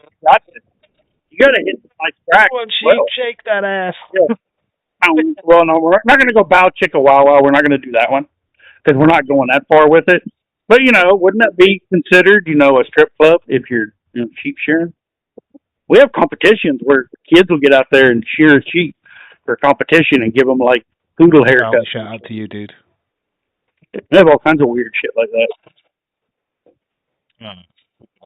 Well, we kind of do. We've got lots of farmlands in Yorkshire. Yeah. I mean, it's the foundation of Yorkshire basically is farm life. So we have got loads of places where they do like sheep shearing and all of that kind of stuff. Yeah, we have competitions. It's all in how you look at it. You got to look at it. You got to think about it. There is a pig racing competition. We do grow your big marrows and shit like that. So big tomatoes. We do all of that. With the rosettes and shit like that. We do all of that here as well. So yeah, it's very Yeah, similar. if you ever can't find shit on the internet, just go look up your city calendars and shit, and go look around and just find out all the weird, creepy shit going on. To be honest, like Castleford, where I'm from, is a Roman town. We Yeah. are actually proper Roman town. We are a part of the longest Roman road in history. Basically, it went from Castleford through to Leeds, and I think it went as far as London or something like that. It was the longest road, Roman road, ever. You know what I mean? It went straight through the middle of the country. We've got Roman coins here. We've got a big, massive celebration coming soon on the 30th of May, where we have a big, like, all Roman, like, crafts and shit like that go off, like a big Roman market with some heritage. So. Yeah. Okay. Anyway, like I say, I'll let you get going, bud. Just... All right, I'll do the same. All right, then. Go get in my there, friend. It's like a storm again. It's a bit gloomy there, bud. Yeah, we get like tornadoes and shit. I mean, gives a shit. Tornado comes. I don't give a fuck about that. Get out of the way. I mean, if you're dumb enough to stay there when you see a tornado, I mean, get under something high. You don't fucking just stand out there. Oh, I'd love it, mate. It's like, I've never seen one before. Why is it coming towards me? Hey, remember the first one I seen, I was little and we were in one. It's just so common out here that, you know, we're used to it. It's just weather. Yeah, we just get gale force winds. That's about as far as it gets for us, to be honest. We don't have hurricanes and shit like that. Tornadoes and hurricanes don't. The newest thing is bomb rain. We get bomb rain now, where like the stratosphere, I guess upper atmosphere, rain just falls out like if just you were dumping it. Like all the rain, all the water in the cloud just dumps onto wherever you are. Yeah, they call it bomb rain or bomb cyclone. It's not a bomb cyclone anymore. It's just bomb rain. I mean, you put your hand in the middle of your face and you can't see it. So, you know, literally you're John Cena. Can't see me. You literally can't see shit. Yeah. I'm now wet through. That's funny. I'm going to play that the next time we have one. I'm actually going to play that and just to see what anybody does. Put it on my phone, click it. If anybody does this, you're a wrestling fan. Yeah. Yeah. Be like, fucking goober. John Cena. You can't see me. How many times do we do that joke? Yeah, I mean, you can't. Every time you see a John Cena figure in its box and go, it's an empty box. Oh, my God. Well, it's getting to a point where we do it too much. It's like, I'm going to do the John Cena joke again. It doesn't matter what he does. Anyone meets him in the future, I don't care if he saves a school bus full of kids. Everybody is going to be like, you can't see me. You know, we're just going to be doing that shit. And he could be like, if he's imagine if he does something serious. You know how John Cena doesn't like to be filmed in public and shit? Yeah. I'd literally walk behind him. Film yourself. Don't film him. Let people know that he's in front of you, though. And then every time he walks round a corner, go do-do-do-do, and then try and get his reaction. Yeah. Every time he does anything, just go do-do-do-do. Hey, I've been doing it my whole life. Like if I meet someone like a star or something, I always have them sign. I always sign their autograph. I ask them, and I'm not even joking. Like I've always done that. I'll be like, "You want my autograph?" Yeah. Hey, I like that match you did. That's pretty cool. So I'll sign like a wrestler, and I give it to them. If you get something you want me to sign, you know, I don't get their signature because you know it's money and that's their thing. I'm just like, well, here I'm a fan. Here, I'll sign whatever you want me to. You know, it's just funny. It's funny, but that's what we all should do. I think. You know, give them our signature. Sign their merch. Yeah, it's like, well, in real life. Got something you want me to sign? You know, imagine just walking up to somebody and going, "Oh, I got this figure, and I really like it, so I signed it, and here it's for you." You know, I mean, you know, you could do stuff like that. That you know, it's going to change. I get what you mean, kind of the reverse. Yeah. So you find something of them to them. Yeah. It's my signature. Who are you again? Yeah. Yeah. So they're gonna remember you. They're gonna be like, "What the fuck?" Why did you they? know what? Fun fact though, I've got my signature, my own signature for my name. I haven't got Yeah. a channel signature, so I haven't got a signature for Dave in real life yet. I need to make Oh one. yeah. There's no. If Oh, I you was gotta to make sign anything, I'd just sign it as me, the You real got to me. make it as pretty as possible and as unreadable as possible. Yeah, it's got to go. I've got to be able to copy it multiple times. You don't want to have. It's got to be easy enough for me to You do. don't want to. Yeah, that's like you don't sign like if you sign a check or a banknote, you sign it differently. You sign it like something outlandish, like it's just a brand, Yeah. But then if you're signing, so if I'm sitting here signing something, it's going to be, it's not going to be in my signature. That's for my driver's license and my credentials. So if I sign something, if you ever see anybody, that's why rich people stay rich because they don't put their signature to shit. Like I didn't do that. That's not my signature. That's my secretary. Because it's still in your handwriting, but it's not. It doesn't count as your signature in like for legal matters. Yeah. Yeah. So you do the same thing with the traffic ticket, and then you can fight it, and it gets dropped. It's one of those things that actually does work. Yeah. But you got to actually have your signature outside of, just don't sign like you sign any financial documents. Just use your fake or your public signature, I guess I would say. So I got like William Hensey, and then I got William Fred, and then I just signed WH or I signed like I got William Hensey, but it's just weird looking fancy bullshit. So if anyone says that's your signature, you want to match it to what's on my driver's license? No, it's not going to match. You know what I mean? That's the point. So I can say, no, I'm just another William Hensey. I'm not that jackass. I'm not that whoever the hell is that? I'm a different William Hensey. So legally, everybody sees you. Hell, I can, even just being on the air, we can walk outside and someone would bump into us and say we ruined their phone and they'd sue us for $100,000. It's like, fuck that. Yep. Dave's like, yep. Well, we were supposed to end it, and then I went off on that little deal. Yeah, we've ended it about 5 times, I think. Yeah. With the stream that just keeps on giving, guys, we just don't know when to call it a day. Yeah. We will do. Okay. Thank you, William, for joining me. Like I said, we'll be back in 2 weeks' time. Enjoy the rest of your day. And I'll do a sign-off, and then we'll jog on. We'll move off. Yeah. So, thank you, buddy. You can go back to the party now. I've freed you. The evil English guy has freed you to party. Yep. This dickhead has been free. So free the penis. Free the penis. That is it. Yep. Free the penis. Oh, it's going to rain today. Oh, there. Oh, look at that. Oh, my God. That is so good. You should have done a full stream like that, William. Yeah. That would have been money. That would have been just money right there.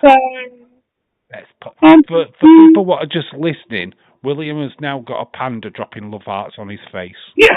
That's literally as random as it sounds, to be quite honest with you guys. So if you are just listening, that is what's happening. I'm thirsty.